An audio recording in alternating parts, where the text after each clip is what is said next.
live from New York.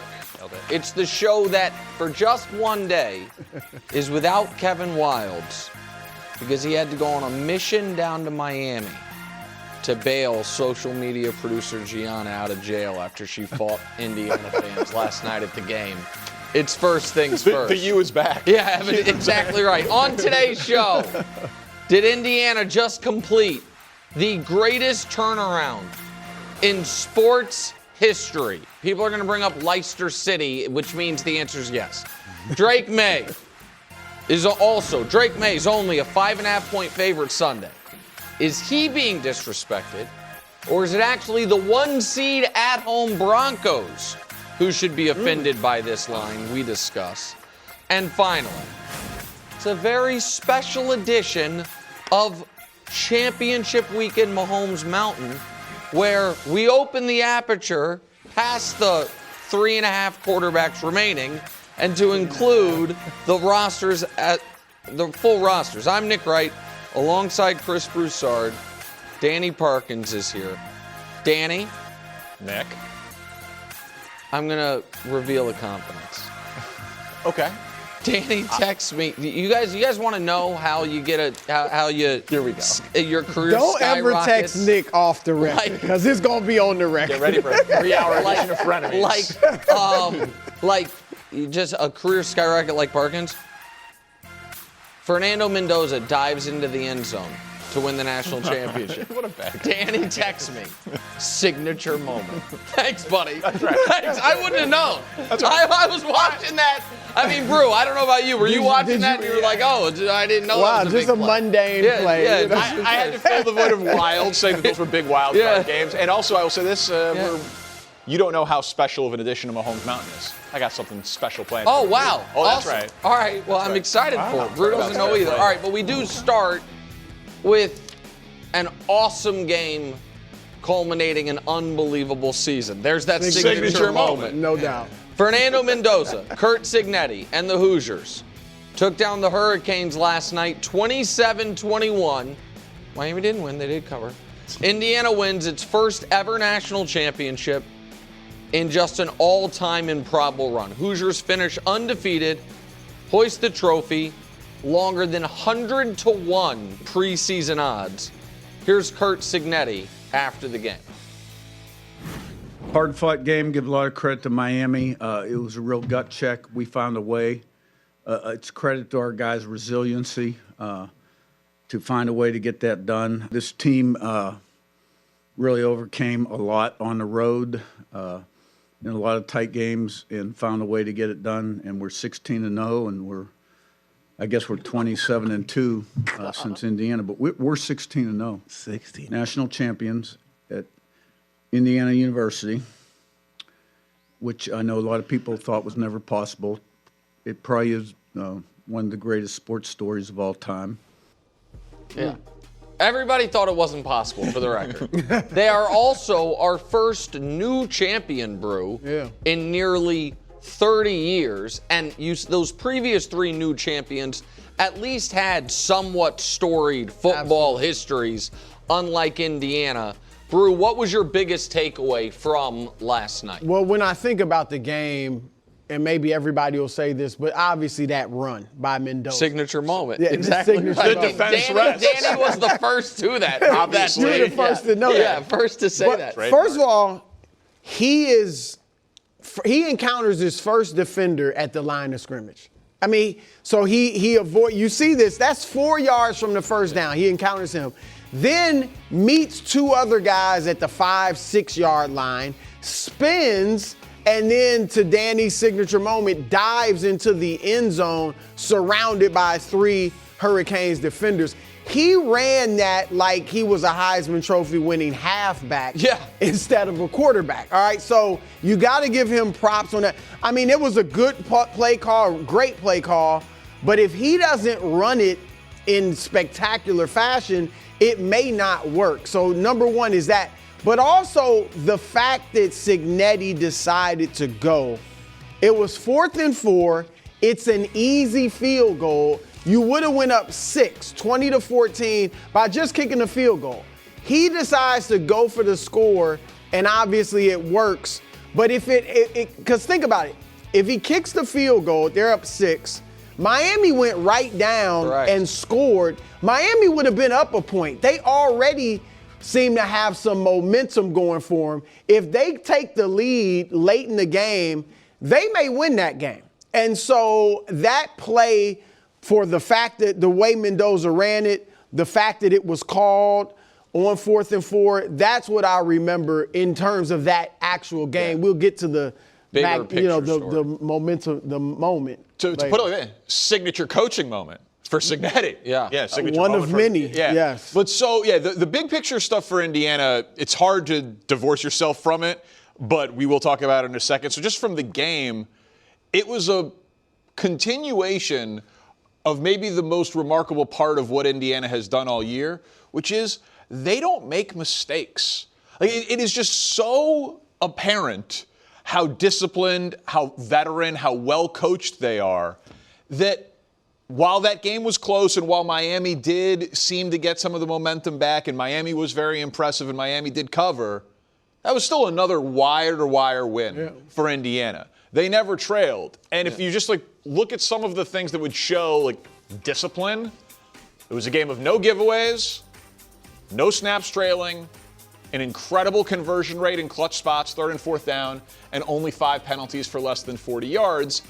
And if you extrapolate that out to the playoffs, they had no giveaways for the entire playoff run. They didn't trail for a single snap of the playoff run, and only 11 penalties in 3 games.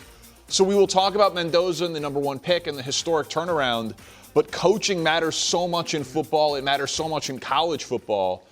For them to be able to be that disciplined that consistently was just remarkable. Well, so let me expand on that point, and then I want to give Miami some credit. So, Dust, you can run through all 3 of my graphics. I mean, they never lost the turnover battle all season. All year. Yeah, they only lost fumble rates week 1. They went the entire season without losing the turnover battle. You just mentioned, never trailing. They never trailed on the run to the title in their 3-game playoff, Alabama and 2-game playoff. So one of only 2 teams since there has been something of a playoff. And keep in mind, prior to a couple of years ago, all of the champions only had to play 2 games. They, of course, played 3.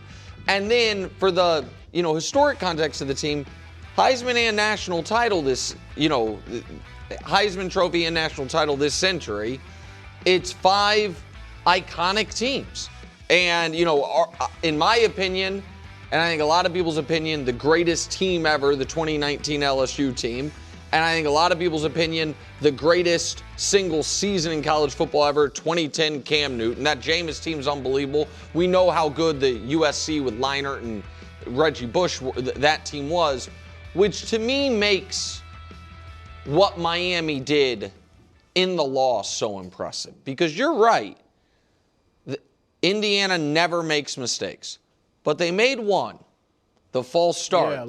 And that false start, and then Curt Cignetti, for the first time all game, I thought, lost his mettle just a little bit because late in the game, he didn't go for the 4th down. He did kick the field goal. And all of us, I was shocked he kicked that field goal. I thought they're going to go for it. They picked up 2 of these already. They're going to win the game. And then all of a sudden, it's like, oh man, up 6, Carson Beck getting the ball, and Miami starts moving it.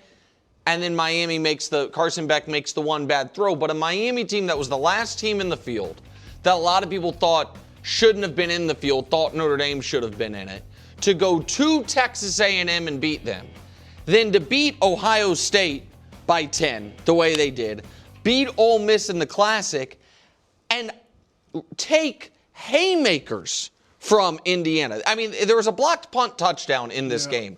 Miami is the one that missed the field goal in this game. And despite all that, they have the ball with time, with a chance to win.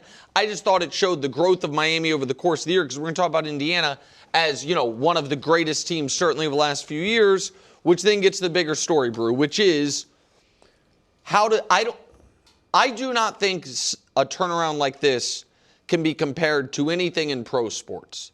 To me, I don't know if you can, because pro sports in theory, everyone's on a somewhat even playing field. You all, the draft, whatever it is. I have thought all day, is there like the counterintuitive take? Like, actually, it's not the greatest turn. It, to me, is quite obviously the most shocking, immediate turnaround to the championship level I've ever seen. Yeah, I would agree with that. The things I came up with, I was like turnarounds or Cinderella stories. I thought about Villanova beating Patrick Ewing in 1985, or even Phi Slamma Jamma losing to NC State in '83, I think it was. The thing is, those teams, Villanova and NC State, are established programs, and we're pretty good. NC State was a top 20 team. Villanova's in the Big East, had played Georgetown a few times. Those were huge upsets, but I don't think they compare to this at all. And, I mean, the only thing I can think of in sports is something like the Miracle on Ice. That's what Mark Cuban said after the game. Yeah, I mean, that's like the only thing that's comparable. I've never – now, look, some people might try to take away from it because it likely would not be possible without the NIL and the portal, which we're in a new era. But still, I mean, you're talking about going into this season, Indiana football had lost more games than any other program in football history. They hadn't finished in the top 10 before Cignetti got there 2 years ago since 1967. And he immediately turns them around, not with a bunch of five-star recruits or guys from the portal, like a bunch of guys from the portal are from James Madison. Right. I mean, which you don't expect James Madison to come in and start winning at the higher level. And Mendoza said it last night after the game when he was interviewed on the field. He was a 2-star recruit in high school. And so, yeah, I mean, this is unbelievable what he's done. And you said it.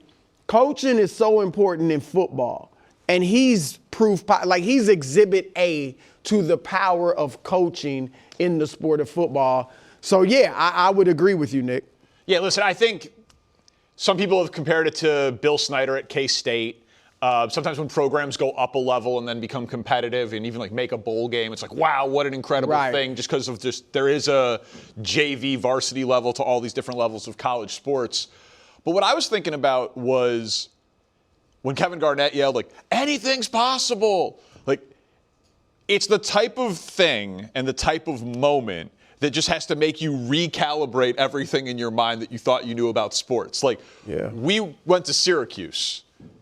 It's now on the board Syracuse football could win the national championship. Oh, yeah. I mean, Syracuse football's got a much better history than Indiana. It's on the board for Hawaii. It's on the board for I said it's on the board for UMKC, University of Missouri, Kansas City, men's basketball to win the tournament. Like, it all feels possible. And that's what I'm saying. Like, when the Cubs won the World Series, it was like, okay, any drought can be broken. When Luka got traded, it was like, oh, well, I guess any trade can happen. Right, sure. It took a crazy person and rules changes. Like, yes, a ton of stars need to align. But the story felt like a mind-opening experience, which would be like, oh yeah, I guess anybody can win. Here's my other takeaway, and this isn't to be negative at something someone didn't do.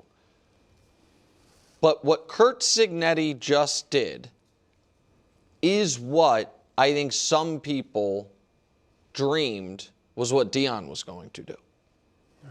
Like, Deion goes to Colorado, which had been bad, but was not his story. Colorado's got a history, had not been as bad as Indiana. Sure. No. And the fact that from year one and then to year two, it's like, wow, look at the strides you got them, where it's like, oh, maybe they could possibly tie for the conference and then make the playoff. Like, that was a discussion. And that, by the way, was an amazing accomplishment. Like, he deserves credit for that. I'm not taking anything away from it. But it would have been, I maybe said it wrong in the beginning, it would have been farcical if when Deion got there, someone went on TV, and Deion's got a lot of supporters on TV, and was like, so here's what's going to happen.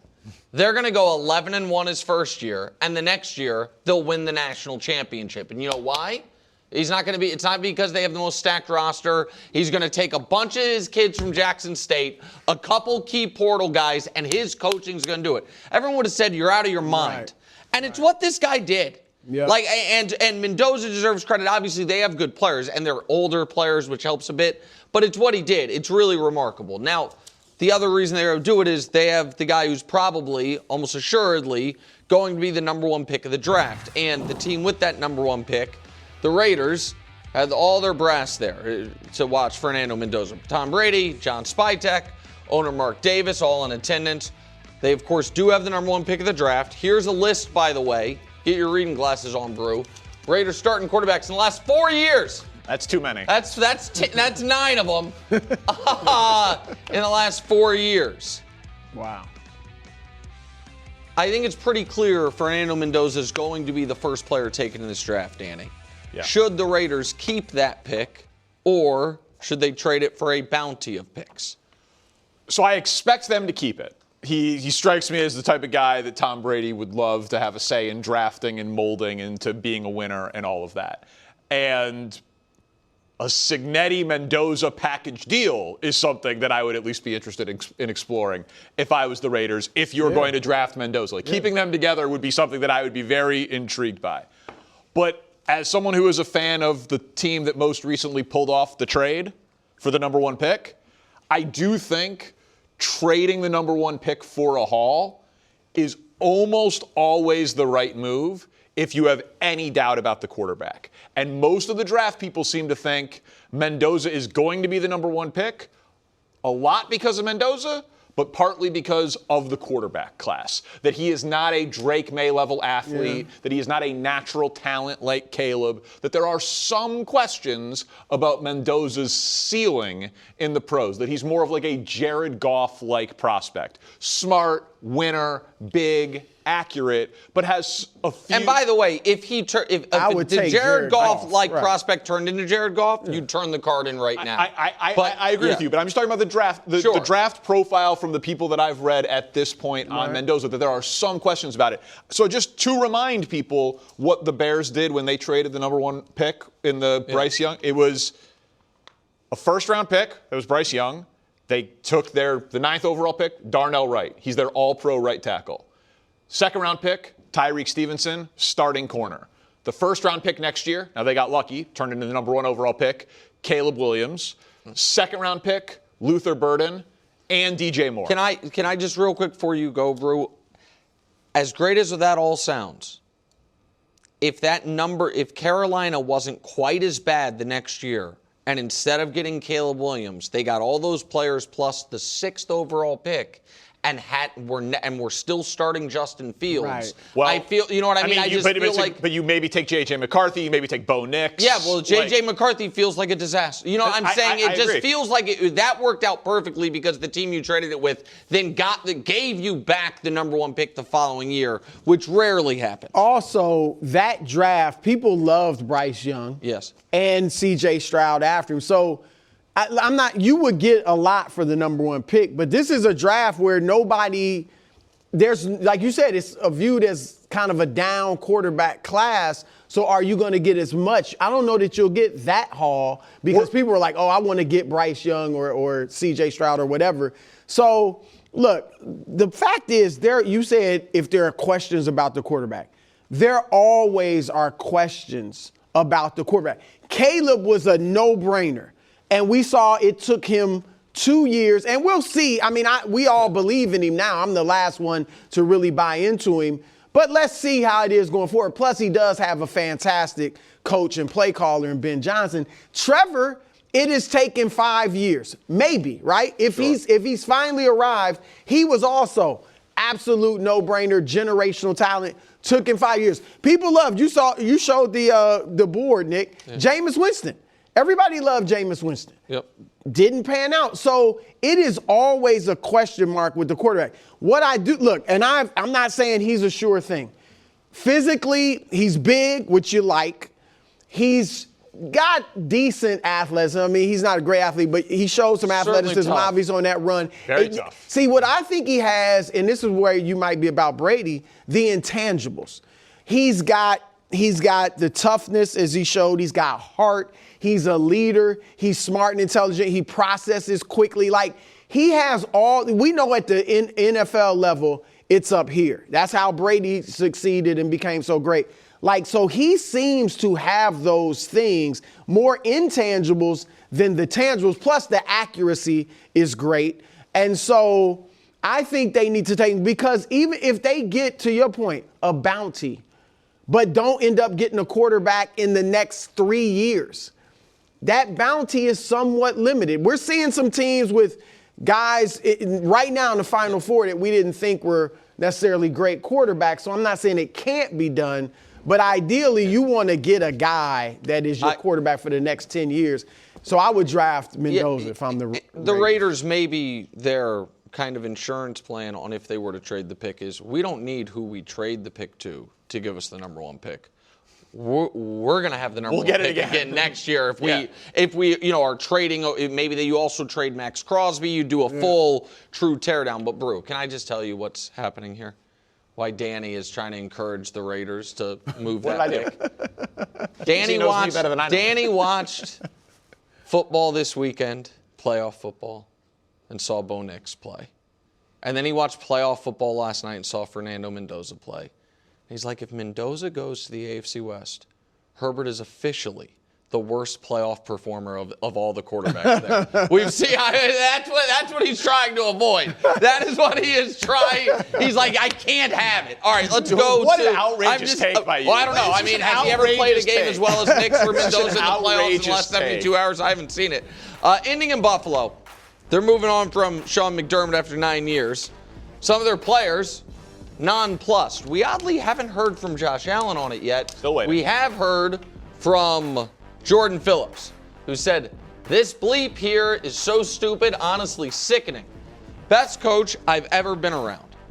Brew, what do you think the chances are that the Bills end up regretting firing Sean McDermott? Look, as I've said, it's always a risk when you get rid of a very good coach, all right? That record is crazy. 98-50 is a crazy record. Yeah, no, look, he's been, and remember, that's a team that I think had made the playoffs once in 17 years before he got there. No, once in 17 years before Josh Allen got there, and it was the year with McDermott. They were on a 16-year drought when he was hired. And then McDermott broke it. So, but that said, I think the only way you could regret this is, one, if Josh Allen isn't who we think he is, or two, if you believe Sean McDermott eventually was going to win a Super Bowl. And I think 9 years, 8 years with Josh Allen, we saw enough evidence. The way his defenses gave up 33 points a game in the playoffs, the way they not only lost to the Chiefs, but they lost to the Bengals. Still, there's no way they should have gotten blown out in that game. And then just losing to Bo Nix. So I don't think there was enough evidence to think you're going to win a Super Bowl with him. My point is that if they bring in a solid coach and Josh Allen is who we think they are, they should remain a perennial playoff contender. Now, they may not get past where McDermott got you, but if he wasn't going to get you past there, then you didn't lose anything and you had to take a shot to get over the hump. Is there not a concern for you? Because I understand everything you're saying, but both you and I think, thought 96 hours ago, we all thought they could win the Super Bowl this year. Yeah. And during the Broncos game, into overtime of the Broncos game, we thought they could win the Super Bowl. The concern, the way they would regret this, I would imagine, Danny, would be, the concern is you hire a dope.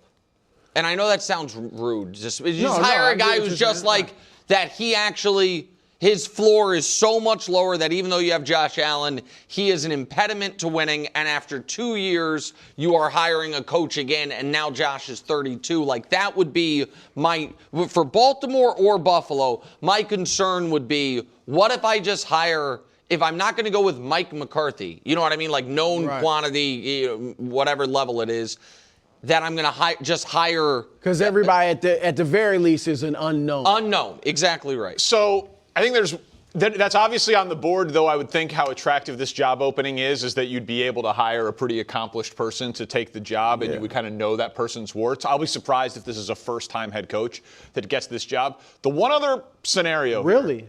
I'd be surprised. So you think it's going to be Dable? Yeah, I think Dable is the favorite there. Yeah. But the one other scenario is there a power vacuum in Buffalo and the wrong guy won it? in Brandon Beane. Like, I thought that if you fired McDermott, you were firing Brandon Beane. Instead, he got promoted. And instead, he got promoted. And I don't know if you guys saw this. This was locally reported. Vic Carucci, longtime NFL guy out of Buffalo, WGR. I'm told that during a meeting held 5 weeks ago between McDermott, Beane, and Pegula, the owner, the coach pointed out that the roster lacked to win a Super Bowl. I don't know the specifics McDermott mentioned, but I'm told neither Beane nor Pegula was pleased with McDermott's assessment. So if the coach is giving feedback to the owner that says we've got holes on the roster that make us not likely to win a Super Bowl, and then the team gets eliminated and the owner fires the coach and promotes the GM, that feels dysfunctional if you're not willing to hear negative feedback. So if you just promoted the wrong guy and empowered him to then hire a guy who, to your point, might end up being the wrong guy, that's a way that you could backslide organizationally. Can I throw out who I think they should call? I think they should call Bill Belichick. And I think they should hope that his girlfriend doesn't like the snow and that they can be long distance for the football season and he can be back to being Bill Belichick and be like, hey, man, 3 years. Oh, so you're saying, okay. Hire that the girlfriend doesn't go. Yeah, exactly. That's what I'm saying. And that you catch Don Shula, the chip on your shoulder of, look at the Patriots now without you. You get to compete with them. I still think you can coach up defense. The roster, you don't have to worry about the roster. Right or wrong, Brandon Beane's got the roster. And is Belichick willing to go with that? I mean, at this point, if you're Belichick, it's the last house on the left, and it's the house with Josh Allen as the quarterback. Like, if you want, Bill would take the job. I think this is one job he would take, like with no strings attached. And I don't think Brian Daboll's a better NFL head coach than Bill Belichick. I just don't. I think it's ridiculous. I mean, he's 73 years old. It just went poorly at North Carolina. I think the girlfriend is clearly pretty attached and in power in some ways there. So, yeah, I think Bill Belichick is not coming back to the NFL ever again. I'll be stunned. Brew, as a Ravens fan, would it scare you? Potentially. Yeah. Potentially. I don't think I wouldn't want Bill Belichick coaching Josh Allen as a fan of Drake May. Talk Drake May next with Coach Mangini. Back here on First Things First alongside Super Bowl champion, fresh off his birthday, Coach Mangini.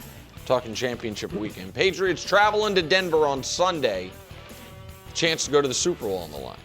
They're going to have to get past that vaunted Denver defense and Jarrett Stidham. Brew, I'll start with you. The Patriots, obviously, this has a lot to do with the quarterback injury, but not just to do with the quarterback injury. Drake May and the Patriots are 5.5-point favorites against the Broncos. Are you surprised by that? No. I mean, some people think they should be greater favorites because of Stidham. Look, I think this is still going to be a tough game. It will be a horrific loss for the Patriots. But I can see a way that Denver beats them. I mean, they got a great defense. We know that. May, as coaches said yesterday, has been getting sacked a lot. He's been sacked 10 times in 2 playoff games. They lead the league in sacks with 68. He's been sloppy with the football, Drake May. So if Stidham can just not have a lot of turnovers and play decent, Denver's got a chance. Again, New England should win this game, but I think it's going to be a lot tougher than people just expect based on Jarrett Stidham. So, no, I think 5.5 is pretty fair. Denver also is 8-1 at home, which is the best record in the league. So I expect right now I feel like New England's going to win, but I don't think it's going to be an easy game. Yeah, if we use C.J. Stroud as the bar for quarterback performance, the Texans now can't be worse. Well, yeah, the Texans were less than a touchdown down to start the fourth quarter. And this is a very similar situation with Denver in terms of what they can do defensively and the volume of sacks that they have and the fact that May is not just getting sacked at a higher rate, he's getting sacked at double the rate that he got sacked at in the regular season. That to me is a real problem. And the idea that they're 5.5-point favorites, Denver lost 1 game, and I get it, Knicks isn't there, but they only lost 1 game. It's a really difficult environment to play in. Drake May hasn't played a playoff game on the road, and that noise is significant with the silent count, with the communication, with making checks, checking out of things, everything becomes hand signals. There's a lot of things that go into that. And here's the other thing I'll say about Stidham is obviously Sean Payton felt very strongly about him. He was a day one pickup for him. Josh McDaniels felt very strongly about him because he traded for him when he was the head coach of the Raiders. So there's two guys that are accomplished offensive coaches who feel like he could be a starter and very successful. And the last thing is sometimes a backup quarterback, you don't want to have it in this situation, obviously, but it's hard for defenses because you don't totally know what you're going to get. You don't have the same bead on that guy as you had in the other guys. How is he going to escape? How often is he going to run with the ball? What are his best throws? Like some of those things, you'd like to have more information on the quarterback than less. Here comes Mr. Favorite, Stanley Parkin. No. Oh. No, you're misreading me. All year, we can question how good Bo Nix is, how much of Denver's success is because of Bo Nix. This is correct. Like all year. They didn't lose Josh Allen. they didn't lose Lamar Jackson. They didn't lose. He played very well in that playoff game, though. He did, but odds Obviously are the set comeback. based on a large body of work and a large sample and expected performance. Like Bo Nix is, I know Broncos fans would say he's a top 10 quarterback, but I think most people would have Bo Nix outside of the top 10 quarterbacks in the NFL. So if a middle third quarterback gets injured and then a top third backup quarterback, just based on number of times he's signed, the offensive coaches who have vouched for him, the fact that he's been in the league this long, it's better than, I understand what you're saying. He's not a rookie backup quarterback. Correct. It's a guy who at least has experience. Exactly. Like it is obviously a drop-off, and it's obviously a huge blow to Denver, and the line would not be this if Bo Nix was starting. I'm not dismissing any of that, but this is not. The Broncos have not been Bo Nix dependent. So this year. that I think is the key point. So I want to say this while on the front end saying, I thought Bo Nix, of the 8 quarterbacks that played this weekend, you said it, Brew, and I agree with you 100%. I thought he played the best. I thought Bo Nix was awesome at the end of the first half. When they were trying, I thought maybe to steal 3 points, and they ended up getting a touchdown, talking about before Josh's fumble, and obviously at the end of the game. And I didn't hate the fact that it seemed like in overtime they were like, why don't we chuck it deep? He's not going to throw a pick, and maybe we'll draw a PI, and they were able to do that. So I want to give Bo Nix credit, and I obviously, had he not been injured, coming off that game, you feel very differently about the Broncos. But over the course of the season, we watched the Broncos 7 times win games with quarterback play about the level I expect they can get from Stidham this week. You know, it was one of the reasons I didn't believe in them going into the Bills game, because I thought they were going to get that level of quarterback play against what I thought would be an explosive Bills offense. I think that if Stidham can just be 160 yards on 17 of 30 with no turnovers, I do give the Broncos a real shot, not just to cover this number, but to turn the Patriots over and to put them in an adverse position. And so if I were, and again, I've been ice cold these playoffs, but if I were betting this game right now, I'd take the 5.5. Like I understand there's a scenario where a quarter and a half into it, we're like, okay, Jared Stidham. There's a reason you have 3 career starts and it's the AFC Championship game. But there's also a scenario where a quarter and a half into the game, it feels like a lot of Broncos games in the regular season, where the offense protects the ball, doesn't do much explosive, and the defense is getting after you. And I think your point about May having not played a road playoff game, and his first one is to go to the Super Bowl at altitude in that stadium. If Will Campbell's already having a hard time, getting off on the pass rush, I think it's going to be even harder in that spot. The one real strange stat with the Broncos, though, is as many sacks they've had, they've only turned the ball, had 4 fumble recoveries. They're 31st in the league in fumble recoveries. They're due. But it just doesn't make any sense at all with that volume of sacks to have that few fumbles and fumbles recovered. All right, let's go to the other game this weekend. Seattle hosting the Rams. Danny called the Thursday night football game of this in Week 16 game of the year. He was right. It's now the 3rd one between these two teams. It's Sunday, 6 Eastern on Fox. Stafford, to my eyes, looked like the MVP all season long. Darnold, back-to-back 14-plus win, 4,000-plus yard seasons. Danny, I'll start with you here. Are you giving Darnold any chance at outplaying Stafford on Sunday? Yeah, a small chance. He did not play well, obviously, against Seattle in their two matchups this year, right? It was Who's he? We're talking. Sam Darnold. Oh, he didn't play well against the Against Rams. the Rams. Did I say against Seattle? Yeah. You're fine. Seattle's quarterback is Sam Darnold. Gotcha. Yeah, so Darnold did not play great against the Rams. 2 touchdowns, 6 interceptions. His passer rating wasn't good. He had the one game with all the turnovers. We know that. But I do think there's just a lot of other factors that are in Seattle's favor that he maybe doesn't need to. Like it's not. Right. I always say it's not one-on-one basketball between the quarterbacks. Like you really say that when it involves Herbert. I do. Like it's the most. That's when we hear that. You notice? Yeah. But honestly, like they are at home. They have been playing really well. They are the healthier team. They had the bye, so in theory they are the more rested. They have the better defense right now, without question. There's just a lot of other factors that even if Stafford has a touchdown or 2 more than Darnold can still be the guy who wins the game and goes to the Super Bowl. Yeah, look, chances of Darnold outplaying Stafford are very slim, but he doesn't have to your point. He didn't outplay him when they beat him 38-37 in overtime. He had 2 picks, 2 touchdowns. Stafford threw for 457 yards and 3 touchdowns and no pick.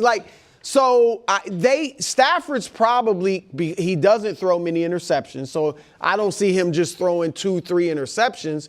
So assuming he doesn't have that type of game, Stafford's going to outplay Darnold statistically because he has to. He's thrown it 42 times on average in these 2 playoff games. I get it, it was a blowout, but Darnold threw it 17. Their success is just not based on Sam Darnold. If he doesn't make turnovers, maybe throws 1 touchdown and, has a solid game, they can win even if Stafford goes off. Now, if they get in a shootout and he really has to throw it a lot, Coach, then the chances of him making some interceptions and mistakes are more. But I still think the proof is in the 2 times they played this year. He was bad in the first game. They almost won. He was pretty bad good through 3 quarters. Right, and it was right there, and then he turned it on. So he won't outplay Stafford, but he doesn't have to for Seattle to win. Yeah, he wasn't bad in the first game. He was terrible. They had a 48 quarterback right. and threw 4 touchdowns, and that was the game. 4 interceptions. 4 touchdowns would have been a miracle. That game when we were talking about it, we were talking about, okay, is this the moment that Sam Darnold performs in a big moment? Because it was to kind of take control of the division and the number 1 seed. And then we fast forward to the last game, and it's significantly better at the end. Obviously, still 2 touchdowns and 2 turnovers. You don't want the 2 turnovers, but it was better. So I'm really hoping that Sam Darnold can have a clean game and can get over this hump because he's done such an amazing job redefining the narrative on him and changing everything from Minnesota to here. But it's just so hard for me to think that he's going to be able to out-duel Stafford. But when I look at Stafford's 2 playoff games against 2 very mediocre defenses. He hasn't been good yet. Yeah. He's not turned the ball. He's been good at keeping the ball clean last round, at least, when everyone was turning the ball over. But he has not played his best yet. He's not played his best against 2 defenses that, and we talked about this yesterday, with the defenses that Drake May faced versus the defenses that Stafford faces, it's not even close. So the argument for this is really a Seahawks defense argument. It's that Stafford is the one that has the multiple turnovers forced by the Seahawks defense, and Darnold outplays him by simply being the one who plays a clean game.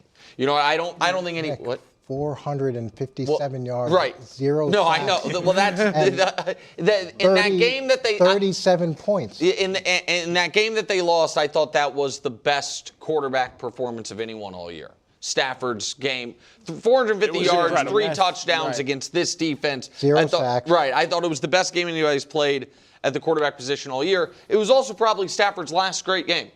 You know what I Yeah. mean? As far as down the stretch of the season. So in some ways, he's due for a great game. Here's why. And again, I preface it all with I've been ice cold these playoffs. Yeah, you have. After beating Danny in the regular season. Marathon. I don't think it's realistic, after seeing these two teams play for 8 quarters, that Seattle just controls the game and, you know what I mean, leads it from start to finish. I think that Seattle's best case scenario is this is a fourth quarter game. And man, in a fourth quarter game, I'm just going to trust Stafford. I think that Stafford with the he's been so great in the playoffs with the Rams. They've almost all been road games or neutral site games. One in the Super Bowl and one last year's first round was a weird neutral site game because of the LA wildfires. So he's used to playing away from home. He's played this defense and Mike McDonald's defense now 4 times in the last 2 years since he's been the head coach there. He's experienced with it, and he's coming off an amazing performance against them. So I think that the Rams beat the Seahawks because Stafford has another excellent game against this defense that nobody seems to be able to have great games against except him. Yeah, and I think both coordinators have to break a lot of tendencies. Oh, because they're used to it? Yeah, that makes sense. Yeah. Jimmy Butler, season over. What does it mean for the Warriors? Next on First Things First. Moving on to the NBA. This is brutal.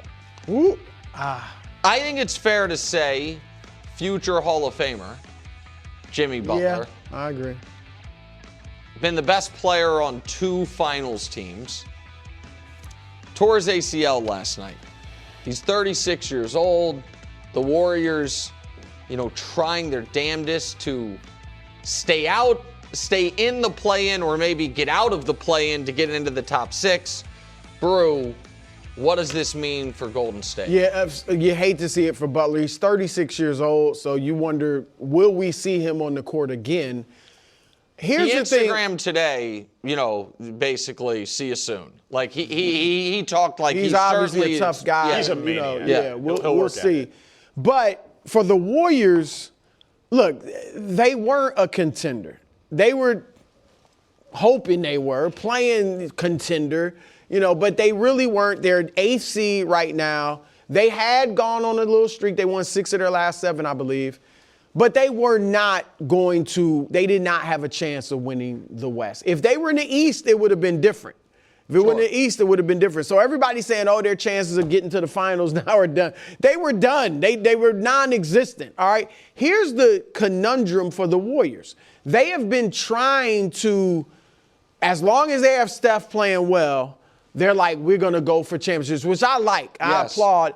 And they're not going to trade him, I can't imagine, unless he asks for it, which I don't see happening. So he's going to be there. So he's still playing at a high level. He's going to be there. So you can't, tear it down, right? So that's where they're in a tough situation, because there's no way they can compete for the championship, but they're not going to get rid of Steph and tear it down.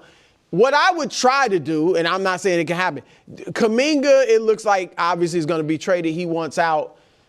Can you package? Jimmy Butler has next year left on his deal at $56 million. Is there a team or some teams out there that just for the potential cap room, or, where they'll trade for Jimmy Butler, knowing a year from now we will be able to clear $56 million off our books? So I would try to package Butler with Kuminga and see if I can make a trade that gets me some good players where we're still good, if not a legit contender. Well, I got one for you. Okay. It sounds good on TV. It probably won't happen, but I think you have to make the call. Do you call Dallas and say, we will give you Jimmy Butler and Kuminga, and you give us Anthony Davis and Klay Thompson? And then you need a little bit of salary filler. The salaries of those two guys how many years does Davis have left on his deal? An extra year beyond Butler. Okay, because I was going to say he has a player option. He has a player option beyond Butler's at $63 million. So, he's going to be a problem because he's going to want an extension there. Well, so it's why would Dallas want to do that? Well, I mean, it gets you out. It gets you out of the money of Anthony Davis a year. But I think, I guess I look at it as Dallas. I love obviously the Warriors. First of all, warm and fuzzies about Klay being back. Plus, Anthony Davis Yeah. is like the perfect fit for that team. Assuming, again, If he plays. Davis is dealing with his own injury, and that was wrist. You would think Dallas might be like, he can't stay healthy. And that is a risk for anybody that trades for him. So I would make the call, like you said. So I just wonder if, even though people are worried that he can't stay healthy, if Dallas still couldn't get a better return if they are trying, whether it be there was draft talk picks that or Atlanta other things. wanted him. Right, that you could get more for him. I love the idea. If Dallas wanted to do it, maybe if Dallas rehires Nico, they would do that type of trade. There you go. Here's the other thing that to me this means for the Warriors. Obviously, you feel sick for Jimmy because he was a great player and such a unique career where was the it's a bad comp, I will admit it, because one guy won championships and the other guy was actually better than him, but kind of a basketball Eli in that was at one level and then a couple different playoff runs, more than a couple But for probably him. better. Probably better than Eli. Yes, but you know what I mean? But the rare player that was really good regular season player that had a couple just legendary postseason, not just games, but real runs. So tremendous respect for him, even though he can be a handful, I guess, as a teammate. The other thing to me this means for the Warriors is it deads any pipe dream of trading for Giannis this year, because that doesn't really make as much sense anymore. Because you might disagree with me, Brew. Now that you don't have Butler, all the stuff you'd have to trade to get Giannis, even if you could get him, just Steph and Giannis and minimum, and those guys. It would have to be Milwaukee saying, okay, a year from now we'll be able to, have No, but some I'm cap saying room. I don't even think that would be enough to win. I'm saying not enough to win. I'm saying because you don't have Jimmy anymore, you'd have So to you're trade. saying Steph and Giannis wouldn't be enough to win? Because you'd be trading Kuminga, you'd be trading Draymond, and Jimmy's out. So just a 1-2 punch of Steph, Giannis, and then minimum I would salaries. do it though. I would try. I'd like to watch it. Right. If Milwaukee would do that. They won't. Big if. Yeah, I don't think they would. But I would do it. You would do it too, if you could. Listen, I agree with you in this regard. I think if you have one of the 12 greatest players in the history of the league and they're still awesome, you have an obligation to the sport as a whole to go for it every year. To always be in win now mode. That. And so I never liked the Warriors' 2-track philosophy. You have Steph freaking Curry. You'll probably never have a player as good as him. Right. Go for it. And they tried that with Jimmy. Yep. And then Jimmy got hurt. Conference championship game, Mahomes Mountain. Full rosters edition next. Live from New York. It's the show that's texting someone rather than banging the desk. Oh, my bad, dude. What a disaster. Wow. Just what a disaster. Fairness. You had one job. Exactly right. Second hour. You know what? That's on me. Yeah, first things first. Coming up, 2 former MVPs, the 2 last MVPs, are currently without a head coach. It's the better job, coaching Josh Allen or coaching Lamar Jackson, we discuss. And also, Patrick Mahomes is getting his new offensive coordinator is his old offensive coordinator, which is what Brew has really wanted, which is what I wanted. A lot of Chiefs fans oddly didn't want. We'll discuss all of it. We'll see a return of the light show. But it's just after 4 o'clock on a Tuesday, which means, hold on a second here. Go ahead. See, I'm doing Wilds' job, and so, I got to go. Danny's going to do something silly here. Go ahead, run it. Kevin Wildes is the leader of the show. And frankly, he's a respected figure in these walls for his long and distinguished career in television. He's a man of wisdom. But honestly, it might just be his chair, because sitting in it today is making me feel pretty smart. So I thought I'd offer a suggestion. Why settle for just one mountain? Did you know that a cordillera is a system of mountain ranges, often consisting of a number of more or less parallel chains of mountains? It's true. Well, Caleb Williams was in these playoffs. Mahomes wasn't. The throws that Caleb makes that we've never seen before, they're now known as pulling a Caleb, or Caleb-esque. Is Mahomes-esque a thing of the past? People are asking. So does my not-so-humble suggestion that today's Championship Sunday edition of Mahomes Mountain be known as the Caleb Cordillera? What do you say, Nick? That's the worst idea I've ever heard. I think it's a pretty good idea. Terrible. Wow. Caleb You Cordillera. throw a pick to end the game. Exactly right. Exactly right. Is it a mountain range of 3 separate mountains, one for each interception he threw that cost you guys? Is it a mountain that you fall down on a regular basis? Yeah, I mean, what are we talking about? Who makes the most spectacular throws in the NFL now? Caleb Williams. Well, I mean, actually, no, We need because the he's not steady playing stuff. now. He just. the mountain's about steadiness. Listen, I'm not anti-Caleb. Steady Again, many people correctly believe I was the first to really see Caleb other than Lincoln Riley. I had him on He the was mountain your guy when until he you was. dropped that banner disowning him. I was trying to be nice. He really was your One guy. of the many things I've tried to be nice to this guy, and now he's trying to change the name of the mountain. All right, However, we'll keep Caleb Cordillera for the OT. Cordillera. It's a series of mountain ranges. Nobody knows what that is. I You looked it tried up. to explain it. parallel Looked like an each other. idiot. Parallel You're wearing mountains. goggles Just and a look it up. stupid, I was like, smelly don't robe. go too far with it. All right. The robe was You're washed. getting out Here's there. the deal. We're Folks, trying to stay with you. stay focused. Sorry. So there's only 4 quarterbacks left. So we made the executive decision. The full rosters are eligible for the mountain this week. Oh my. We might do this as well for the Super Bowl. Then it will be right back to a quarterback-only segment. But it's not that much fun to rank just 4 quarterbacks. And by the way, we all know how it would be. It'd be Stafford at the top, Drake, and Sam Darnold in the second row, and then poor Jared Stidham by himself on the third row. That would be it. There it is. Spoiler alert for what it would have been. 7th row, Sam Darnold does make the mountain. Every quarterback didn't. Devontae Adams, Keyshawn Boutte, who I got to tell you, the connection with him and Drake has been really good, and that catch in the end zone was just unbelievable. Cortland Sutton, somewhat, I don't want to call him underrated. He was probably properly rated, but he's clearly the best weapon the Broncos have. Jonathan Cooper, who certainly I think is underrated because of the impact of the other Broncos defenders, most notably Nick Benito. Byron Murphy II, who's been awesome on the inside for Seattle, and Kyron Williams, who quietly had 1,200 yards and was super reliable for Sean McVay, particularly in that 3 tight end set. 6th row. I'm glad Wilds isn't here to hear me say this. He was right about Stephon Diggs.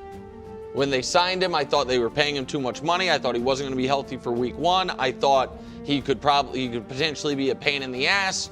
He has been excellent for the team. Vrabel and Drake May seem to love him. He has been incredibly reliable, very sure-handed. He's been excellent on the field for the Patriots. Lawrence, who has just been, for a decade now, an excellent defensive lineman wherever he's been. Rashid Shaheed, who, Coach, I think you were here for it. Trade deadline day, while everyone was wide-eyed. Oh, my God, Quinnen Williams to the Cowboys. Sauce Gardner to the Colts. Some smart people, this guy, said the most impactful player traded will be Rashid Shaheed to the Seattle Seahawks. All he does is punt return to flip the first or the second Rams Seahawks game, kick return to get the winning score, 7-0 in the divisional round game. Christian Gonzalez came back from concussion, played great. Byron Jones, who has been excellent, and Devin Witherspoon, one of the more underrated corners in all of football. Row 5, Leonard Williams, another guy who, wherever he's played, has been nothing but impactful. Jared Verse was a great rookie, one defensive rookie of the year, if I'm not mistaken, has been the best front 7 defender for the Rams. And then 3 big guys for the Broncos. Garrett Bowles, Quinn Miners, and Zach Allen, their 2 best offensive linemen and their best D lineman, if you don't count Benito as a D lineman, just interior D lineman. And now row 4, the coaches. Because all 4 of these coaches have put their imprints on this team, on their teams, have been force multipliers for their teams, and have been exceptional. We know what Sean McVay's resume is. He continues to remind everybody. Mike Vrabel. No, I don't know. I'm not saying he continues to remind everybody. I didn't mean it like that. I meant said it. I was like, wow. no, he doesn't actually continue to remind everybody. Carries around his No, resume. that sounded. Hey, you seen this? No, let me rephrase it. We know. Watching him remind you what a great resume he has is really what I meant. It was no shots attempted there. Mike Vrabel reminds everybody what dysfunction they must have in Tennessee for choosing a general manager who they fired 2 general managers ago over Mike Vrabel as he instantly changed the culture in New England. Sean Payton might rub me the wrong way at times, His play design's been great. His ability in that divisional round game, 2 separate times, to identify in real time, oh, they just had a corner go down. We are attacking him. And both times resulted in a touchdown. It's remarkable. And Mike Macdonald, a lot of Ravens fans feel like what went wrong for the Ravens was losing Mike Macdonald a couple years ago. And he has instantly brought a great defense to Seattle, and now the top 6 players conference championship weekend. Next quarterback on the mountain, Drake May. The only reason he's not on row 2 is because I think he has struggled a bit these playoffs. His highs have been high. He's had some great throws. The fumbles are a killer, though, and he is taking a bunch of sacks. The reigning Defensive Player of the Year, Pat Surtain, and a guy who I actually think is the best player on that defense with Pat Surtain, Nick Benito. And then row 2. Flatly, this season, your 2 best receivers in football, Puka Nacua, Jackson Smith-Njigba. Puka has an argument that he's the best non-quarterback offensive player in the whole league. And atop the mountain, even though he has not lit up this postseason, is the guy who I believe is about to win league MVP and I believe is going to win Super Bowl MVP, one Matthew Stafford. Coach, your thoughts on the all rosters mountain? I love it. Wow. I love the fact that you went all rosters. And so much of what we talk about is quarterbacks. And when we talk about the MVP race, you can't really bring in somebody else from a different position because it's like, oh, yeah, they'll be 5th or 6th. Yeah. So to incorporate players from different positions is great. All that being said, I'm going to talk about a quarterback because I am disappointed with where you have Sam Darnold. The mountain, as we know, is a rich tapestry. Yeah. And Sam Darnold's tapestry is about as rich as they come with the failure in New York and then getting shipped to Carolina and then Carolina to, what was his next stop? San Francisco. San Francisco to Minnesota. Minnesota, he goes 14-3. He can't secure the number 1 seed. Then they have the disappointing game there, disappointing game in the first round of the playoffs. Now this year they are able to secure the number 1 seed, so that's progress. He was able to win his first playoff game. That's real progress. And as much as I'm concerned about this moment for him, I'm definitely rooting for him to get over this hump. But even if he doesn't, he still has had a more significant impact than, take your pick. And this isn't about any one guy. This is about Sam Darnold just being too low. Well, so that's fair. My hesitation is he has, as opposed to the last 2 games of the year in Minnesota, the Week 18 game and the playoff game when he turned the ball over a bunch in one, got sacked 9 times in the other. Imploded. He has avoided the huge negative plays in Week 18 this year and then in the playoff game. But he's avoided them by not really having to do much. They scored 13 points in the one game. They literally scored the game-winning touchdown on the first play of the game, kick return, because the defense held them 6 points. And, Dust, if we can show players from each roster on the mountain, so there's 24 total players.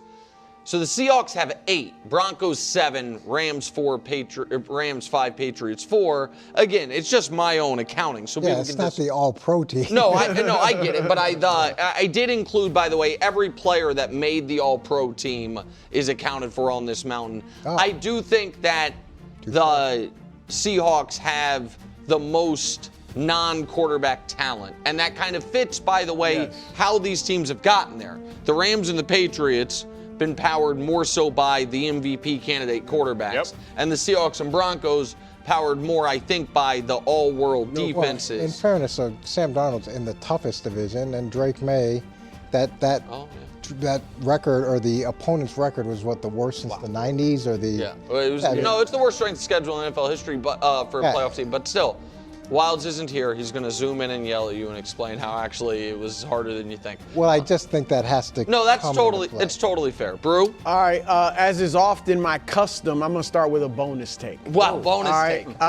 Kayshon Boutte, however you want to say it, he should be up. Oh. He has been their best receiver in the playoffs. He's got 141 yards in the playoffs. Almost, that's twice as much, more than twice as much as Diggs. but almost twice as much as any other player for the Patriots, and he's leading them in receptions. You can argue without that great one-handed catch, they're not even here, but he's been their deep threat all year. That's and true. A great deep threat. Average, I don't know, about 16 yards a catch, 17, 20 in the playoffs. So I'm moving him up. But that's just a bonus. If I have to, that's just the bonus. You don't have to move anything. You can move Shaheed down if you want. Shaheed is the punt and kick returner, I get it. But number 3 receiver. But the real take, I'm going to put Drake May second behind Stafford, just because as a quarterback on a team driven by their quarterback, as you said, he's one of the 2 teams driven by their quarterback. I get it, he's made some mistakes, but he's also made some huge plays for them, unlike a lot of the other quarterbacks that have made mistakes in the playoffs. And he's just as the quarterback of a team driven by him, he is so instrumental in their success. Puka was somewhat taken out of that game by the defensive backs in Chicago. 5 catches, 56 yards, no touchdowns. JSN had 3 catches for 19 yards. I get it was a blowout. Maybe it would have been more in a close game. But still, he wasn't a huge factor. He had 1 touchdown. So I'm just saying May's importance to the Patriots, to me, puts him right behind Stafford. All right, 2 things quickly. One is I want to clarify something I said before, because when you mentioned Shaheed as the kick returner, I realized I did leave off 1 All-Pro, because the Patriots punt returner Marcus Jones was on the All-Pro team. He didn't make the Mountain, so I just want to be fair to him. To your point on May, he's not on row 2 because of what Coach did yesterday. So Coach yesterday, I felt bad after the Blaming show. Coach. I felt bad after the show. I was like, man, am I being too hard on Drake May? The ball was snapped, and then before he even looked upfield, just bam, hit in the back, fumbled, no one doing about it. So I went back and watched all those fumbles. One of those fumbles was like what you described. The other ones, yes, it was a blindside hit. But he pump fakes. He's like, no, I don't have it. And then he rears back and gets hit. Another one. Like Drake May just walked in with this reenactment. Thank you very much. The offensive line, obviously, Will Campbell had a rough game. But it felt to me like a veteran quarterback would have known, even if you can't see the pressure, I got to get this out quick. And he was not. There was only one play where it felt like he had no chance. Other plays, it felt like he was hunting the big play, and then he had to pay for it. Pumped the ball once and then got hit.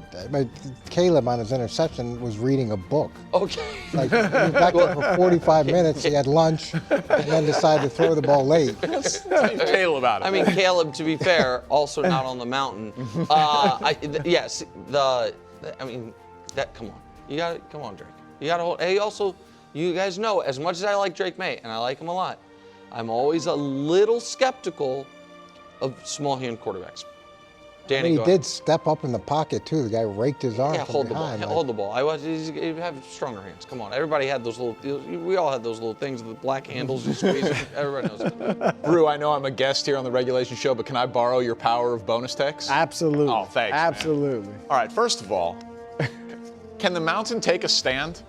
What a cowardly Mountain. What? Oh, wow. All the coaches on Wow. one row? I mean, it's not left, right. Okay. Does the Mountain think McVay is better Fair. than Peyton? Is McDonald better than Vrabel? I mean, take a stand, Good point. Mountain. No, Good because the point. mountain's for players, and so the coaches, it's much like, much like when we did the all-time quarterback mountain, we had a special row for the old-timey guys that were in black and white TV. They're all together. It's just, they need to be included. They are not being ranked, just so you know. Well, I'm just saying, take a stand. Okay.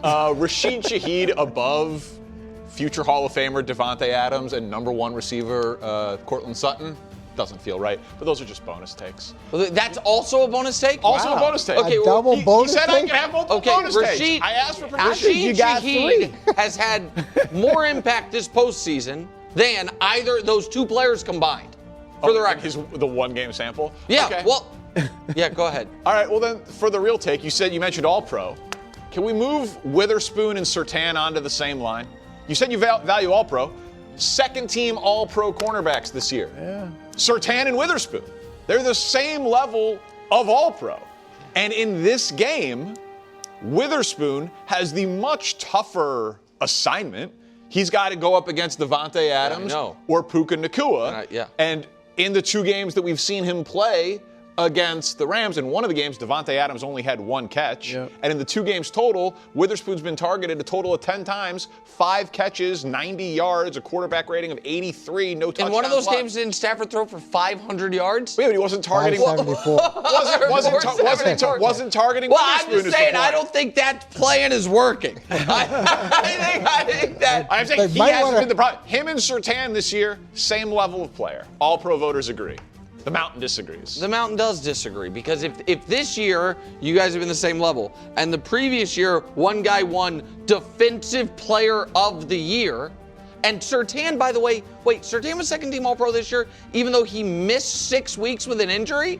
Yeah, no, you're all pros. No, so that's my point is if he was second team All-Pro despite missing almost half the season, then while he was playing he must have been uber impactful. I'm not listening. And Danny, You want to have a cornerback debate? Let's have a cornerback Danny, debate. he got me really early with the rich tapestry. So you Yeah, gotta go. that's always. the You got to go-to. bring in the packs. So there's like the current, very and there's the confusing. mid-level, It's a and lot. then you got to go historical. It's not left to right. This No. row is not really a And it's a ranking. rich but it's Is kind it of tapestry. career? Is it not career? Yeah. Is Is it it about this that shit season? Is playoffs? it just the There's playoffs? a reason that it's very, very difficult. We can just scan the archive and just be like, when was Nick wrong on the Mountain? And the answer is, how could you be? It's a rich tapestry. There's a lot of moving pieces here. That's I got to what it tell you, I Federation. enjoyed the all rosters Mountain. I will take under advisement whether or not on the Super Bowl Mountain we will rank the coaches when it's down to just 2, or if it'll just be row 2 all by I can't themselves. Coming up next, coaching carousel. Oh, return to the light show. Coaching carousel, and one of those is the Chiefs have their old offensive coordinator back as the new offensive coordinator. We discuss all that next. First things first. Sunday on Fox. I think this will be the best football game played all year. It was the best regular season game played Really? all year. I think That'd be great. This could be better than the Super Bowl. Sunday on Fox. Trip to Super Bowl 60's on the line. Matthew Stafford, everybody's All-American brew in the Rams. Hey, I'm still reading this, Hubs. Take on Sam Darnold, top-seeded Seahawks. NFC Championship presented by Intuit TurboTax. Sunday, 6 Eastern, 3 p.m. Pacific on Fox. Now time for the No Huddle. Coaching carousel No Huddle. Chiefs bring back Eric Bieniemy. He's the offensive coordinator. All he did in his time in Kansas City was go to 3 Super Bowls, win 2. Leading offense, led the league in scoring a bunch of times, won the MVP a couple times. Last couple of years with Commanders and UCLA. Last year, Bears running game coordinator. Oh my, what was the best thing about the Bears other than Caleb fourth downs? Right, The running big game? improvement. Brew? Turnovers. I'm talking about their offense, coach. Yeah, that's the best thing about the Bears. Bears offense, I said. I thought. Brew, you've been asking for this. Yes. How much do you like this reunion? You're taking credit? Chiefs, you're welcome. Chiefs Kingdom, you're welcome. Let me know about it next time I'm there. I love it. I love it. I was calling for it. I didn't think it would happen, just because it's unusual a lot of times to bring a guy back. But I'm glad they did. And I think we have a graphic showing the difference in Mahomes' numbers. His first 5 years as a starter with Bieniemy, his last 3 have not been. I mean, the difference, obviously, he's still been great. He won a Super Bowl and got to another one without Bieniemy. But look at the individual numbers across the board, far better with Bieniemy. And I just think this is a great hire, for the Chiefs. And hopefully it'll bring Mahomes back to the numbers statistically where he used to be in the early part of his career. So the numbers are undeniable, right? I have one too, just with ranks, because it puts what you just did basically into context. Yeah, wow, yeah. First across the board, right? With Eric Bieniemy on the left, but there's also Tyreek Hill and Well, the last year with Bieniemy was not Tyreek Hill. no He doubt, was not but just there. the 5-year Right. run that he was there. My only issue with this, because Bears people told me that they loved him too. Eric Bieniemy is a tough coach. He coaches stars hard. He's big on Yep. accountability, hard practices, should help the Chiefs' running game. Million reasons to like it. The only thing is, it felt to me like the Chiefs' offense needed something new. Like the modernization of Andy Reid's You don't offense. think he could have taken anything from his time with Ben Johnson? He could have. I mean, that's kind of my hope is that that he did glean some things from a year with Ben Johnson from being elsewhere that he can then import over. I mean, listen, that is the glass half full version of it, but it's not his system. So, yeah, maybe he learned something from Ben Johnson that he brings in. But Andy Reid had Matt Nagy, lost Matt Nagy, brought Matt Nagy back. Then he had Eric Bieniemy, loses Eric Bieniemy, brings Eric Bieniemy back. Like, he's very loyal to his guys. The Andy Reid tree, like at one point, 25% of the coaches in the NFL were Andy Reid assistants and disciples. So, like, I would have liked to see him go outside of the circle of trust. Yeah, no, that's not a good idea. Okay. So Josh, all coaches agree with you, but, hire Mike McDaniel. Josh McDaniels has been the offensive coordinator in New England 3 different times. And I understand what you're saying about getting new blood, but for Andy at this point in his career, to be able to bring Eric back in, that's going to free up some things for Andy. And then he'll be able to, he's got an absolute comfort level with him, so he can be even more global if he wants to. The other thing is Patrick must have signed off on this. There's no way he's coming back without Patrick signing off. So to get the most important player to want you back, that's huge as well. The third part of this, there's no learning curve. So as much as you want to bring something new, and he will because he's been different places, he doesn't have to relearn how you run OTAs, how you run minicamp, how you run, how what the operation is during the season, the things that Patrick Mahomes likes. Those shared reps that you have are so valuable because it saves time that you can then distribute somewhere else. So to be able to bring him back into the building, be highly regarded by the head coach, be highly regarded by the most important player, and then not skip a beat with scheme or operation, I think it's a home run. So I want to say something to Chiefs fans in general, because the level of skepticism and outright, I think, dismissiveness towards Andy Reid, inarguably one of the 6 greatest coaches in NFL history, arguably the greatest offensive coach in NFL history, and the greatest coach in Chiefs history by a mile. Yeah. That after going to 3 straight Super Bowls and being there 5 out of 6 years, the fact that they weren't able to do something only one team ever had done, which is go to 4 straight. The fact that they finally had a down year and everything broke down at once meant Andy Reid doesn't know what he's doing anymore. That discourse has been categorically insane to me. I understand the theoretical idea of, man, what if you were able to marry Mike McDaniel's innovation and running game with Andy Reid's offense? But they're different systems and different offenses. And so if people are, the Chiefs are going to run Andy Reid's offense. They are. And you know what? I'm good with it. It led to the greatest success any team's ever had other than the Patriots and some of the greatest offensive years ever. I think the idea that you are going to get nothing new from Eric Bieniemy, even if that's the case, if he just brings back what he had before, I think it's a net positive of what they were getting from Matt Nagy. And I do think Eric Bieniemy clearly, part of what I think makes him a great coordinator and great as far as motivation has made him a tough, bad interview. I think that the gruffness, the holding people accountable, I think that has put a ceiling on where he can be as a coach in this league. It's why he never has gotten a real shot at being a head coach. But I do think he probably learned things from Ben Johnson. And I like the fact that Kyle Monangai was a 7th-round pick and was awesome this year. Like, I think the Chiefs' running game needs a real overhaul, and I think he'll be good at that. And every offseason, it's not like coaches just are like, okay, put the playbook away. We'll get it out back in May when we get OTA. Like, you spend a lot of time going through what's been the most successful thing in college football, what's been the most successful thing in pro football. You try to incorporate those concepts into your system within your terminology. So, and it's nice to have Eric back where he's been other places and he can infuse some of those ideas.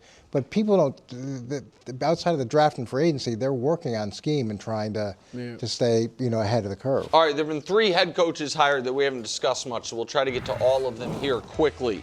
Falcons hire 2-time Coach of the Year, 2-time playoff participant, Kevin Stefanski.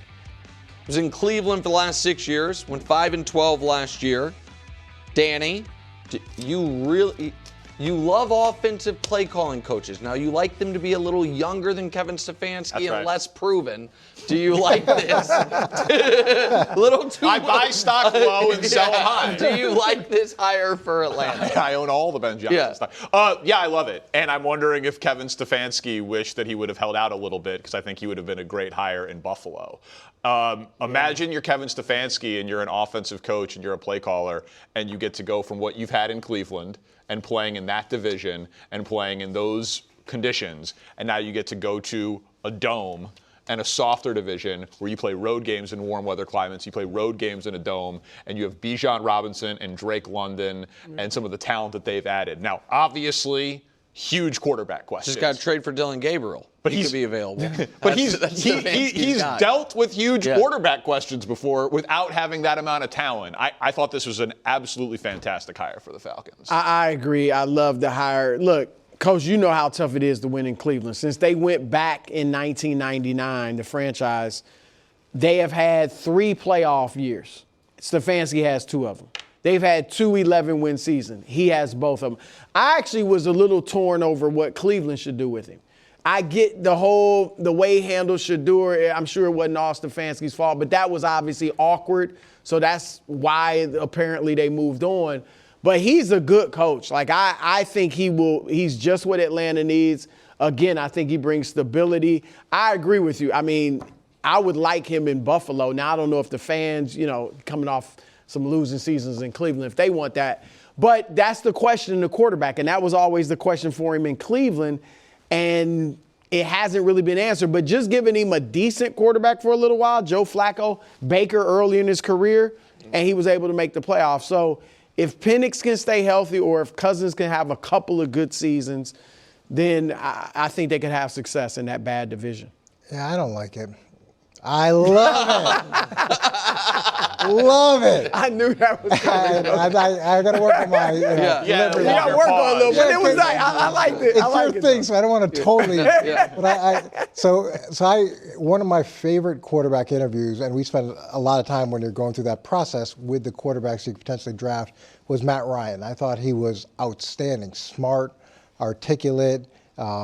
Had a great... Matt Ryan might need to run for president. Everybody that talks about Matt Ryan's like, this guy. He was awesome. Yeah. He was awesome in the interview. So impressive, and I think that this job's not going to be too big for him. And I also think he looks like a guy who's going to be collaborative but yet still strong enough to make tough decisions. So I'm happy about that. And then with Kevin, I got to know him some while he was in Cleveland. Spent some time with him. He's another guy, really bright. Collaborative, articulate, and to win 2-time Coach of the Year in Cleveland, that's a hard. I've been there. That's a hard sell, okay, or that's a hard thing to accomplish. And you had 2 potential Hall of Fame coaches. You didn't have not only the best quarterback, you had the worst quarterback situation, and you're anchored down by Deshaun Watson. So there's that. And then bonus take, who did they hire today? Bill Callahan. Oh, the offensive line coach. Oh, there you go. I mean, that's such a good hire. And so, such a good hire. Here's what they got to, I don't know if they're bringing back Kirk Cousins. I don't know what Penix's health is going to be. I would hope for Stefanski that he is going to be able to have some stability at quarterback at some point. Yeah.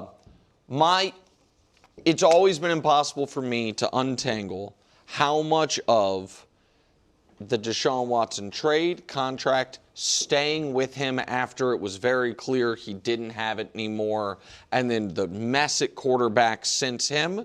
How much of that was Kevin Stefanski? How much of that was Andrew Berry? How much of that was the owner? And now I think you're going to get to have a fresh look, a fair judgment of him, because I think the way Cleveland has handled quarterback for the entirety of his tenure was a disaster. Now, maybe none of it was on him. Moving on from Baker, all of that I think was a mess, but I don't know where to assign that blame. So you give him credit because of what he was able to do despite not having the quarterbacks, but how much say did he have in that? Now we're going to get a fair read on it. And like you said, a winnable division with you talent. kind of know where to assign that. I have a feeling it's the owner. I sure, but I want to see it in this situation. Well, owner, GA. I mean, there's a lot of people it felt above to me him. like he was the least culpable, but I still want to see it. All right, let's quickly go to Tennessee. Big Bob Saleh has got another job. And listen, when he was with the Jets, they had an awesome defense, couldn't get the offense right. He goes to the Niners. I think he's certainly in the running for coordinator of the year, assistant coach of the year, whatever that award is called. Brew, the record with the Jets was grisly. It's 20-36. But, you know, there are only a select few coaches can have a winning season with the New York Jets.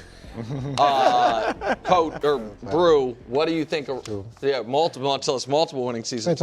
Do you like this hire for Tennessee? I hate to sit here and just applaud all these hires, but I think this is a good hire. I actually have questions about Saleh. Is it a great situation for him? Now, if he can go there and strengthen their defense, the question is just Cam Ward. Yep. We saw Saleh without a quarterback, and it wasn't pretty. All right, so if Cam Ward has really turned the corner, in the last 5 games, he had 8 touchdowns, 1 pick. His last 4 games, 3 times, he was well over 100 pass rate. So he showed some promise. So if Cam Ward is actually going to be a good quarterback, then I like this a lot more. So I'm going to give it a thumbs up and hope Cam Ward pans out. Yeah, it's hard from a head coaching perspective. If you get an opportunity to be a head coach of a team, I mean, it's harder than being elected to Congress, you know. So, but rare, maybe not hard. Yeah, no, I don't want someone to give you a hard time. But so it's hard to turn those down because you have the bad season the next year, the ball doesn't bounce your way, and you may not get another shot for who knows how long. And the other thing is, as a coach, you fundamentally believe that whatever problems there are, you can fix it. But the Jets were dysfunctional, and now he's going to another organization that's rivaling the Jets in terms of dysfunction. That's my worry, man. The ownership and I don't there know has if been he can a overcome mess. it. And they so have that's no talent. Jeff Simmons is a great player. Cam Ward is a great prospect who's an unknown. And other than that, there's nobody. I worry about that exact same thing for him. I think it's crazy. For him or for the team? For the team. Saleh's a good coach on the defensive side of the ball, and now you have entrusted Cam Ward's rookie contract to a non-offensive coach when you are going to need to really coach up that side of the ball to overachieve. I just think it's risky if the whole thing should be about maximizing Cam Ward. Get the right coordinator. This is a philosophical disagreement we don't have time to get into here. I know. Danny saw them hire Brian Callahan, that offensive wonderkind, and was like, run that back. I didn't say to keep Callahan. No, but the next offensive genius could be that guy. Right process, wrong result. Is Luke Getsy available? Time now for Hilton Afternoon Headlines, sponsored by Hilton Garden Inn. Hilton, it's for the stay. Last 2 MVP winners, Josh Allen and Lamar Jackson, are currently without coaches. The Ravens failed to make the playoffs. Buffalo was another second-round exit. A little context here on how rare it is. New head coach, if you have an MVP that's 30 or younger. So it happened 45 years ago with the Colts twice. The only other times it happened was the Packers with Favre. Mike Holmgren left on his own. He wanted more power. He left for Seattle. They had 1 year Ray Rhodes. It didn't work. Went to Mike Sherman. So they didn't fire him. Dick Vermeil retired. So we've really, in modern football, never seen this. And now we've seen it twice in a week, where you have an MVP in his prime, and they fire the head coach and bring someone else in, which make these just objectively, Brew, 2 of the best jobs in recent NFL history. Which job do you think is the better job? Ravens. Because, one, I like the GM better, Eric DeCosta, than Brandon Beane, and the stability of the franchise. So before Sean McDermott got to Buffalo, they had 7 coaches in 12 years. So if you get hired there and the first or second year, because Rex Ryan was there a year and a half. Doug Marrone was there 2 years. So if it goes badly or you start slow and you never kind of recover, your job's in jeopardy. So whereas Baltimore has just had a few coaches, before Harbaugh was Billick and Ted Marshall-Broda. 3 coaches, right. So the stability of that franchise, obviously I think you have more talent on the roster in Baltimore. Now, Lamar or Josh is like this. If you want to give the advantage to Josh because he's healthier, Lamar's had these injuries. And I think Derrick Henry's in a different class than James Cook, but Cook is younger, so if you want to go that. But overall, I'm still taking the Ravens jobs for the reason I said. Yeah, there's 3 prongs that you really have to look at. So you got to look at the quarterback and what style do you like? Do you like Lamar's style better? Do you like Josh's style better? And that's more of a preference of how you want to run your offense. So that's one component. Then you talked about the front office. And with the Bills, we saw the tweet yesterday. They've had 2 Pro Bowlers drafted outside of Josh Allen since Josh Allen's been there. The difference now, the Ravens, since in that same time period, so not just when Lamar's been there, but since Josh Allen got to Buffalo, they've drafted 9 Pro Bowlers. So they've been a lot more successful. And that personnel group has been there 30 years. So I sat in the interview with Ozzie Newsome when we interviewed Eric DaCosta out of college to come in as an intern. Wow. So he's been there. Yeah, I remember the suit didn't fit really well. Had a good interview, really, really bright. But the salary cap guys, he was in Cleveland with us. He went over there. Pro personnel, he's been there 30 years. So that group has been so ingrained, but that also means they're going to do it their way. And you might have a little bit more influence in personnel in Buffalo, but who knows? And then the final component is ownership. And to your point, I would imagine now that McDermott's gone, ownership may be more involved. And that was one of the knocks when they bought the Sabres, is there was success early, but then they fired 5 head coaches and they had a bunch of GMs. So maybe this is a little bit of a power redistribution from an ownership perspective, and that could be more meddling. Where with Steve Bisciotti, he's going to hold you accountable, but he's not in the building every day trying to figure out what you're doing. Like if it's good, he'll be out of the building. He's got a sick boat. Yeah, he's got a lot of cool stuff going on in his life. Like you do your job, I'm going to hold you accountable, but I'm not going to be involved day to day. So I think it's the Bills, but I'll concede all the points that you guys said about the organization. You just think it's Josh Allen, right? Correct. Yeah. Yeah, You're not a big Lamar fan. Well, no, I marvel at his talent, but if you said, who's going to have the better next 5 years? Because it's not about 2 MVPs v1. It's not about both of their playoff failures of the past. It's about, whose next 5 years are going to be better. And I agree with this piece. I bet on Josh's next 5 years over Lamar's next 5 years. And don't you think, comfortably? Oh, I don't know about comfortably because I think Josh could have a short prime as well. I think for some of the same reasons. Takes a lot of hits. Right. I mean, he gets beat up. I know how big he is. He takes more hits than Lamar. And he's been more durable, but he takes more hits. But been more durable, bigger, stronger, better pure passer. I do think that I would comfortably bet on Josh's next 5 years over Lamar's. And then this is something that I would factor that it seems like no coach does. Because I was like, man, Sean Payton wants to go to the Broncos and compete with Harbaugh and Herbert and Reed and Mahomes. I do think if you take the Bills job, you have 2 dysfunctional teams in your division, the Jets and the Dolphins. If you take the Ravens job, the Browns are dysfunctional.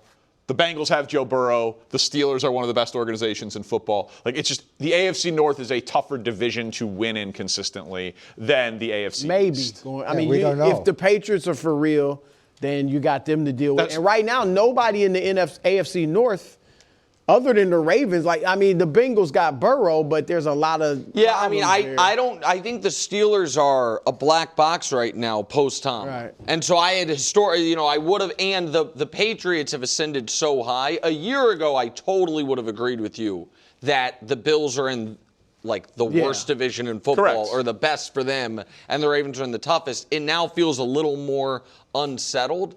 I agree with you, however. I also would take the Bills job because the other thing that you have going for you is your quarterback is under contract. And I understand the Lamar contract has been put to the back burner because we got to figure out that head coach. I don't think that is going to be a carefree negotiation. And so I just think whoever walks into the Ravens job is immediately walking into, what is going to be a tough negotiation, I believe. Live from New York. Dan? It's the show. No, we don't do that in the OT anymore. It's the show. I miss it for the OT. That Mrs. Kevin Wildes wishes him well, and we'll see him back tomorrow. It is first things first. Indiana just won its first ever national championship. We break down how this run will be remembered. Also, it's Top 10 Tuesday. Danny tells us the players who will decide championship weekend. It is not necessarily the 10 best players of championship weekend. It's the 10 most impactful. Yeah, who are going to have the biggest say in the wins or the losses. Wow. Nuance. I love it. Okay. And finally, we do on the OT. Josh Allen needs a new coach. Break down who will be the best fit in Buffalo. I say Bill Belichick. Everyone else is wrong. I'm Nick Wright, alongside Chris Broussard, Danny Parkins. Danny, which unproven 31-year-old would you like to entrust Josh Allen's future to? Actually, guys, because he calls fancy plays. I'd like to make this announcement. I'm going to be missing a show in a couple of days. Interviewing for the Cardinals, Josh. Yeah, see that, Danny? Can you draw up fancy plays on a whiteboard? Can you properly double down in blackjack? You have enough to be the head coach of Danny. Do you understand that you should throw on first down? Yeah, there we go. Hire me. But we start with the national championship. Indiana takes down Miami to culminate what was an awesome college football playoff with a really, really good national championship game to hoist the school's first ever national championship trophy. IU finishes a perfect and, to be totally honest, incomprehensible 16-0. Fernando Mendoza wins the Heisman and the MVP.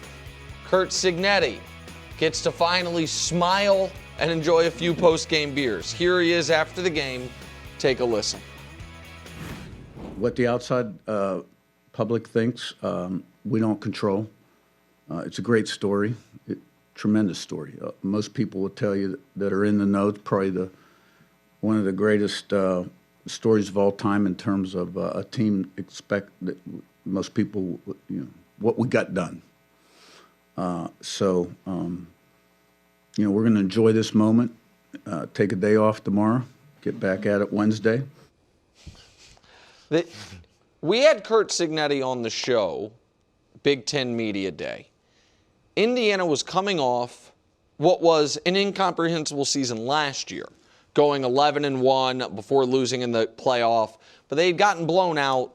They were 102-1 to win the championship. And I think most people thought, obviously Cignetti's a very good coach. It's amazing already what he did in Indiana. Last season was probably as good as it'll get. Yeah. They'll settle into being 9-3, 10-2, which would, for Indiana, would be fantastic. Make him. They'd build a statue for him. So this was literally 4 months ago, at least to me, incomprehensible. Danny, how will you remember this Indiana team? As the team that recalibrated what is possible in the sport.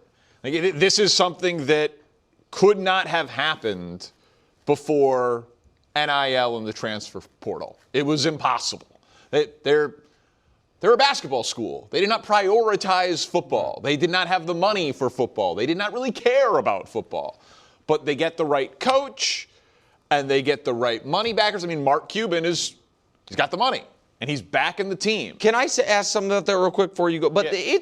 But this isn't a Phil Knight or T. Boone Pickens situation. It's not as if Indiana is spending more on NIL than any other. They just bought a championship. And so I just want people to understand, yes, that changed it, but they were not the most expensive roster, and they didn't pillage Georgia and Alabama in the transfer portal. That's not what I'm saying, though. The system that has set up for those types of things to happen has just now leveled the playing field. Sure. And Indiana took advantage of it in a way that in the old system, the history of college football, Indiana would have never been able to take advantage of it with that way. So, it just changed everything, man. They have a great coach, a great quarterback. They took advantage of the system, and it gives hope for whatever program you root for. If you care about college sports, like that Syracuse could win a national championship in football, that whatever your fill in the blank punching bag, they were the losingest program ever. The most, number one, most losses. And so we could talk about the quarterback and the coach and the ways at which they played it, but how will I remember it 20 years from now? As one of the most unlikely champions in all of sport, but also in this sport specifically, the one that showed everyone else that it was possible. Well, it'll probably put more pressure on these coaches at these mediocre schools. Like now at Syracuse, it's like, if you can't get us into the playoff in 5 years, what are you doing? Yeah. We just watched Curt Cignetti do what he did at Indiana. So it could be a double-edged sword for some of these coaches. But to me, I'm sitting here, and as I was watching Cignetti on the highlight there at the press conference, I'm just thinking, and I've been thinking this, how did he do such a great coaching job? And I'm not saying I didn't think he was a good coach. I'm just saying this coaching job is fantastic. They never missed a tackle. When they committed a penalty, you were shocked. They never turned the ball over. Like all of the things we attribute to coaching. And just to lift a program, I get it. You're right. There were a lot of transfers, but transfers from James Madison. Right. Last night, they said on the broadcast, they were giving up 53 pounds per person on the offensive versus defensive line. Because Miami's offensive line is huge. It was, and then to blow out Alabama, to blow out Oregon, to beat what many would say was a more talented Miami team, right, in this game. I'm sitting here this is incredible. And we obviously have had some fantastic coaches. What he did, it's just hard for me to fathom when you look at where the transfers came from, where the quarterback came from, all of that, where Indiana's program has been historically, and he immediately turns them around. And then the second year, they win the national championship, pretty much going away. And to be the first team since the 19th century, since the late 19th century, to go 16-0. This is, Nick, one of the best. This could go down. They're not the best team ever, but this could go down as the best college football season ever. 16-0, tough schedule. Well, you beat Penn State, and you ran through Ohio State, or you beat Ohio State, ran through these teams in the playoffs. They beat Ohio State to get the number one overall seed. They then annihilated Alabama, annihilated Oregon, and then beat Miami head up when Miami had been arguably, after September, the second best team in college football. In Miami Stadium. In Miami Stadium. Miami, who had gone through a gauntlet to get there and outplayed one at A&M and beat Ole Miss, beat Miami, beat Ohio State. It was a start to finish as close to a perfect game as you can pitch as a team. All year long, they didn't lose the turnover battle once the entire season, which we can show you the graphics on this. So this century, them in Florida State, pretty good. In the playoff, again, it's 3 games, but no one else prior to 2 years, last year, had played more than 2. They never trailed in the playoff. It's them and the 2020 Bama team that, again, that's only 2 games. Right. So every other team, even though they'd only played 2 games in the college football playoff era, had trailed at some point. You win the championship and have the Heisman Trophy winner. That's only happened 5 times this century. And those are all, for different reasons, very memorable, iconic teams or seasons from the player. And it also, you were talking about what it means for Syracuse. It reframes things like, I'm not trying to pick on the guy because I've been critical, Lane Kiffin saying, gotta leave Ole Miss if I want to win a national. Ole Miss's football history compared to Indiana's. Ole Miss's recruiting base compared to Indiana's is laughable. And I think that is Kiffin misreading it. I don't think that's him using that as an excuse to go to LSU. I think that's him misreading the climate. But I totally agree with you. But this football year, pro and college, has been a real reminder. If you have the right coach and the right quarterback, you are instantly competitive. Well, it's the Chicago Bears with Ben Johnson and Caleb. It's the Patriots with Mike Vrabel and Drake May. You guys get mad at me. It's the Jags with Liam Cohen and Trevor Lawrence. It's Indiana with Kurt Cignetti and Fernando Mendoza. Like the Big Four. No, I'm just saying teams that all of those teams, except for Indiana actually, last year were 4-win teams. Yeah. And they transformed it. And so it will.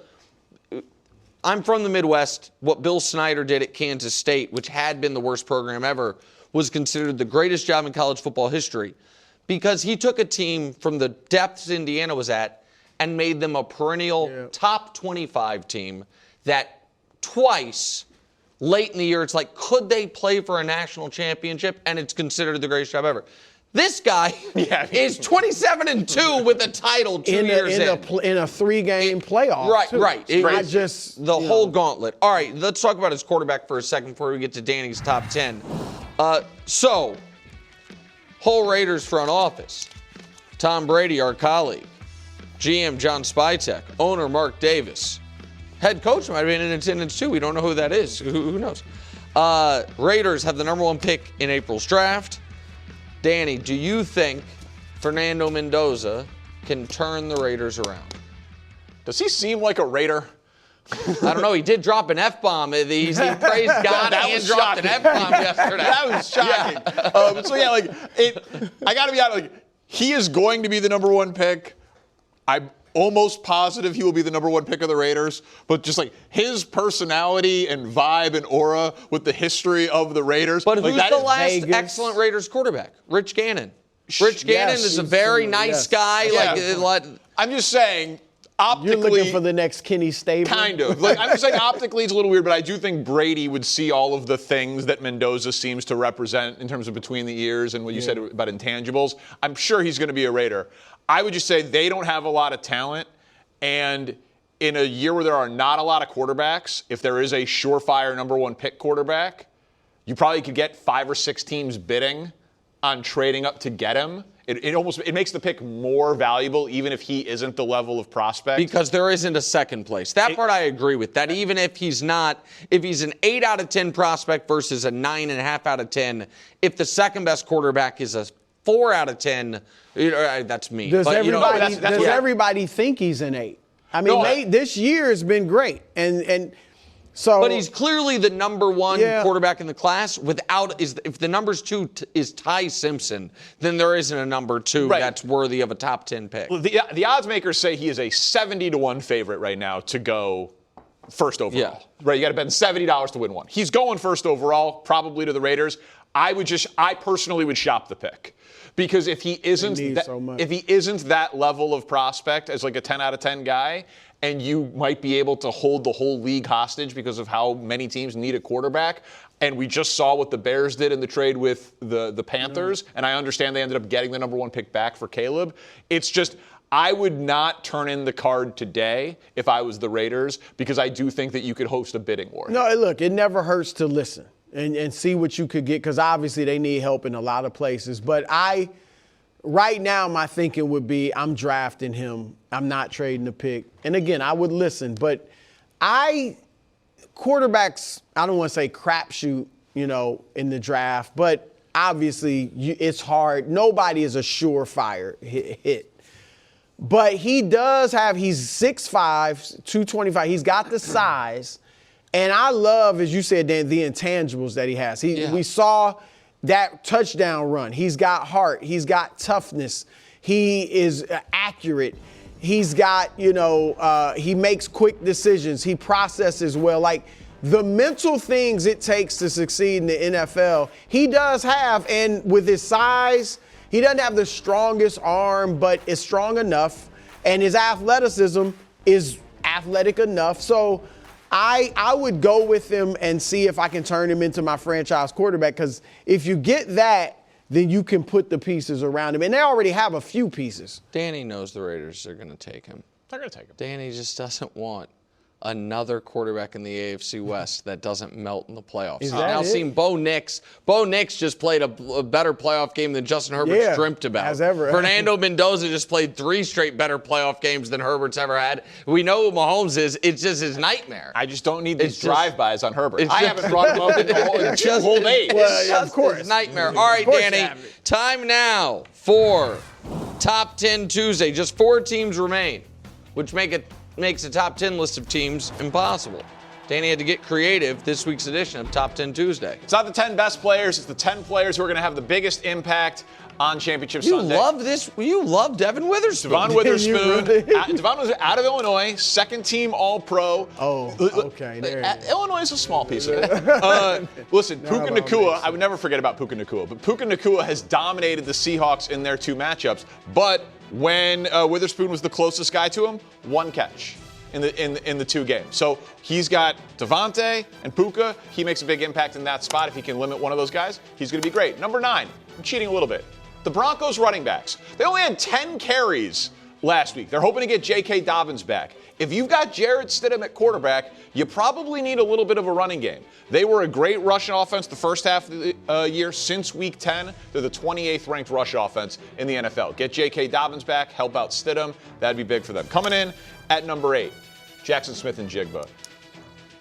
This is just he has been, for him, oddly quiet in his production the last 3 games, but over the course of the whole season, we have not seen a receiver dominate his share of the offense in over a decade in the NFL. He attributed for 44% of their passing offense, JSN. You go back for receivers, highest percentage of teams' yards. Shout out Brandon Marshall. You got to go back to Brandon Marshall in 2012. 2 Bears receivers. How on earth is this an all-time receiver stat that 2 of the top 4 are Bears receivers? I'm as shocked as anybody, but it really speaks to, like, they just had Lack one good of receiver, depth. and then Right. lack of depth, and they just throw to that guy the whole time. So JSN, he can make a big impact on Championship Sunday. Hot take, I know. Coming in at number 7, the Patriots offensive line. This is such cheating. Well, You're going to have 20 people on your top 10. So it's kind of like a mountain. Yeah. If you look at the Patriots offensive line, specifically the left side of the offensive line, big yikes. Will Campbell, top 5 pick. The left side of the offensive line allowed 124 pressures this year. Right side only 74. Going against the Broncos pass rush. Going to be a huge story in this game. Patriots O-line needs to step up. Number 6, our first quarterback makes the list, Jarrett Stidham. If I carried the 1 and added the 2, this is the number of pass attempts for Jarrett Stidham this year. There'd be 0. One of 2 teams where their backup quarterback did not even throw a pass all season. It's the fewest starts ever for a career for a guy making a start on Championship Sunday. Stidham only has 4 career starts. Coming Who's in, the other team? Do you know? it would be the Rams. Oh, wow. With a backup quarterback who did not throw a Yeah, pass. it's the Rams. Oh, okay. Said it right there on Just the curious. graphic. Oh, Yeah. sorry. Yeah, that's not a problem. Pay My attention. Coming in at number 5, Kenneth Walker III. Oh, yeah. Charbonnet's injury, keep Stafford off the field, had the monster game last week with 116 yards. Obviously the ACL tear for Charbonnet. They're going to depend on Walker tremendously in this game. And number 4, Nick Bonitto. I think the league the league definitely knows. I think the general public knows. Their sacks certainly got a ton of attention this year as a team, but this guy is just a bona fide superstar. When you combine pressures and then actual production, 14 or more sacks, 75 or more pressures, Myles Garrett, Aiden Hutchinson, and Nick Bonitto. He's going to be lining up over Will Campbell a ton. That home crowd, that noise, Bonitto could have an absolutely monstrous game. And then at number 3, the run on quarterbacks begins. Drake May, in the regular season, spectacular. Might win the MVP. In the playoffs, 4 touchdowns, 5 turnovers, 6 fumbles, 3 lost. Drake May going to need to get it done, expected to get it done, given Jarrett Stidham is on the other side. Coming in at number 2, everyone's All-American, Matt Stafford. He's got 3 road playoff wins with the Rams. He's got 7 wins overall He's obviously spectacular, but he's going up against the Mike McDonald defense. And coming in at number 1, most impactful player on Championship Sunday, it's Sam Darnold.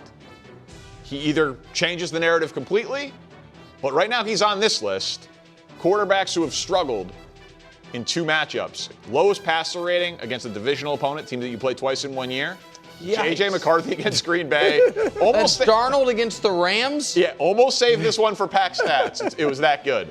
Geno against the Chargers. So he has not been good, obviously, against the Rams. That's a tragic triumvirate, man, and Geno's my guy. So it's going to go one way or the other for Darnold here. Not great company. Brew? I'm gonna move Stidham up just because obviously he's gonna be a huge factor in this game. But if the guy that created the list can cheat, so can I. I'm throwing a coach on Sean Payton. Sean Payton's got a backup quarterback, and he's going to have to figure out a strategy. He's going to have to figure out a strategy to minimize Stidham. Okay. And obviously the run game is going to be huge. You're going to have to run against the Patriots, and then your defense is going to have to shut down Drake May, keep it low scoring, so Stidham doesn't have to be too big of a factor. I agree, Brew. He's not a player. he's a coach, but he will have a big impact. Your top 10 players, who are going to which have actually, at a minimum, is 15 guys. Because the 7th player is 5 people, and the 9th player is at least 2. Right. That's right. Somehow, only has 1 Los Angeles Ram Quarterback. and does not have Puka Nacua. Well, yeah. Who I'm going to go, where is Puka Nacua? To which I'm going to give you the option to either spend 30 seconds explaining the indefensible or look into the camera and tell America he was on your initial list and then you edited it and you forgot to put him back on it. Or you think he's not that impactful. Listen, I think it's just a given that Puka Nacua is going to have a great game. It's like a baseline expectation. It's too obvious. You just said Devin Witherspoon held him to you're like when Devin Witherspoon was within 6 inch radius of him. Listen, I don't. I think it's Puka so Nacua obvious. is important. Yeah, I think he's important too. Is important. I think he matters. Is it possible that in my initial text, Puka was on there, and in the final draft, he was not? It's possible. But the thing is, Willie Cologne's outside, and we've got to go. Okay, well, I think Puka He's probably running should from be the, on the list. I don't know. I maybe forgot him. What are Caleb riding the momentum into next season? Willie Cologne and Coach finally Bieniemy talk join some Dan Caleb to around discuss here. it next. Talking First Caleb? things first. Welcome back to the OT. We go to Chicago where Caleb Williams spoke with the media to reflect on just the gut punch end of the Rams, but the overall successful season and how that is fueling him. He wants to build on it. First guy ever. Oh, I bet. Yeah, shocking, right? On what lies ahead. Take a listen. You see what you have to do. You figure it out. And when you get knocked down, you get back up. And so, that's what we're going to do. That's my mindset. And so, we never stay down as a team. I think we've shown that this year. We never stay down. We keep fighting. And so, bringing that mentality into next year. So I've been asked in some interviews, I've been heckled with it on social media, like, oh, your team's going to regress. Caleb can't do all of those things. He can't live with those miraculous plays. And so the question is, will the Bears pick up right where they left off? And I will just say, I'll concede it. They are going to be a very popular pick for regression. But here's the 2 places I think that they are most likely to regress. Leading the league in takeaways. They had 33. That probably will not happen again. There's not a ton of year-to-year consistency on that in the NFL. And an underrated thing that we're not talking about much on the show, but Coach, you guys will both really respect this actually. They were remarkably healthy on the offensive line. Yeah. Left guard to right tackle. Especially after the year they had prior to that. Right. Last year was a disaster. Right. This year, we can show it just real quick so you can see it. 4 of their 5 starters played 94% of the snaps or more. That's one of 4 teams in the NFL with 4 players at just the 90% threshold or more. So those 2 things are likely to regress. But what is going to get better is their offense. Caleb Williams will be better. Luther Burden will be better. Colston Loveland will be better. Rome Odunze will be better. And so Will some things regress? Yes, but I would imagine Caleb Williams and his talent, year 3 in the NFL, year 2 in the system, will be enough to cover for some of the points where I completely agree they will step back, Coach. Yeah, one of the biggest fallacies in sports is the idea that you get to start where you left off. And I think it's one of the biggest mistakes that teams make. And after we won our first Super Bowl, we thought that we could, to some degree, go roll the ball out there, and we were the New England Patriots, right, and teams were going to lay down for us.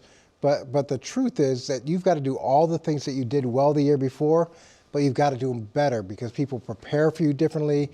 They look at the games differently. They study you harder, and that they're not taking the Bears for granted like I'm sure a lot of people did early on, and they're not going to sneak up on anybody. And the other part of it is a good friend of mine, Teddy Atlas, the boxing trainer, he used to always say, success is like a martini. It relaxes you. and that's something that you got to learn, too. In athletics, we teach guys how to deal with adversity. There's not a lot of teaching on how to deal with success and understanding how to make sure that you still approach things even though you have had those positive experiences. Yeah, I think it's interesting because you talked about regression. I think if you look in the division itself, you're talking about their two rivals in the Green Bay Packers and Minnesota Vikings. They're regressing, right? Because Jeff Hafley is now the Dolphins head coach, and Brian Flores is looking for his next spot. And I also think right now, if you're the Bears, and I'm leaning, I'm on your side. I feel like Caleb is no longer a secret to anybody. But on top of this, springboarding off their success, it's okay if their campaign going into next season is Super Bowl bust. I'm fine with that being their theme, considering that you talk about the offensive line, you talk about the weapons. They got to figure out what the hell happened to DJ Moore. I think they didn't get enough out of him.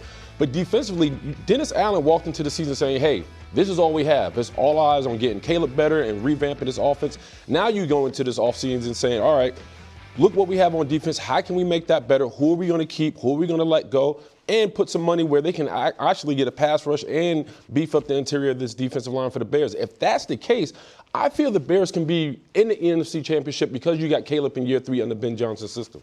Yeah, I just want to see how Caleb reacts this offseason. Because remember, he came in the league, he told the punter, don't worry about it, you're not going to have to punt. He had all of that. He was a year early on that. Yeah, he had all of that overconfidence. And look, the confidence is a great thing. Arrogance is what eventually gets you beat. And going into this offseason, does he realize all the things he still has to work on? Is he going to every single day be doing that? Or are we going to see 15 commercials, all the other stuff besides the work? Yeah, I will just say, so I've watched every press conference the guy's given this year, and shortly after they lost that game to the Rams, he was talking about how he's got to work on his footwork this offseason so that he can improve his accuracy, and he can't wait to get together with all of his pass catchers, tight ends, and receivers so before the OTAs and the minicamp so that they can, keep what he was talking about as their momentum and their build on their offense going into the offseason. So he said all of the right things about that, and maybe this is accused me of being biased. I think he is too talented to not be able to improve on hitting the layups. The thing that, Caleb Williams is more talented than a guy who completes 59% of his passes. He just wasn't this year. Right. I firmly believe that he has the ability to improve on that. Yeah, you would think that he has the ability to do that. It would be shocking to me if he didn't. But what we consistently talk about are the late comebacks, the crazy the hero ball. Yeah, the hero ball. That's what we talk about. And for him to be able to just do the mundane really well, that would elevate him to a different level. I think it's coming. Let's go to Kansas City. Big news there. The Chiefs are bringing Eric Bieniemy back. Looks like he's going to be making a return as their offensive coordinator. He, of course, won 2 Super Bowls with Mahomes and the Chiefs last couple of years with the Commanders, UCLA, and then the running game coordinator for the Bears, who were the second best running team in the NFL last year. Coach, I'll go back to you here. What impact do you think this would have on Mahomes and the Chiefs? I really like it. And you see a guy like Josh McDaniels goes back to New England 3 different times as the offensive coordinator and the different success he's had each time. And with Eric, what's nice is obviously Andy has a real high comfort level with him, and they understand each other well. There's so many things that they shared together that you don't have to go through that learning curve between head coach and coordinator. And then Patrick Mahomes obviously had to sign off on this.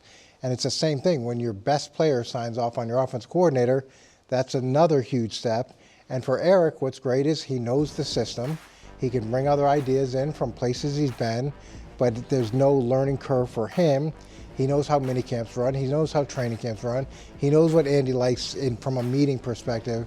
So they should be able to hit the ground running. And to me, this is a great hire.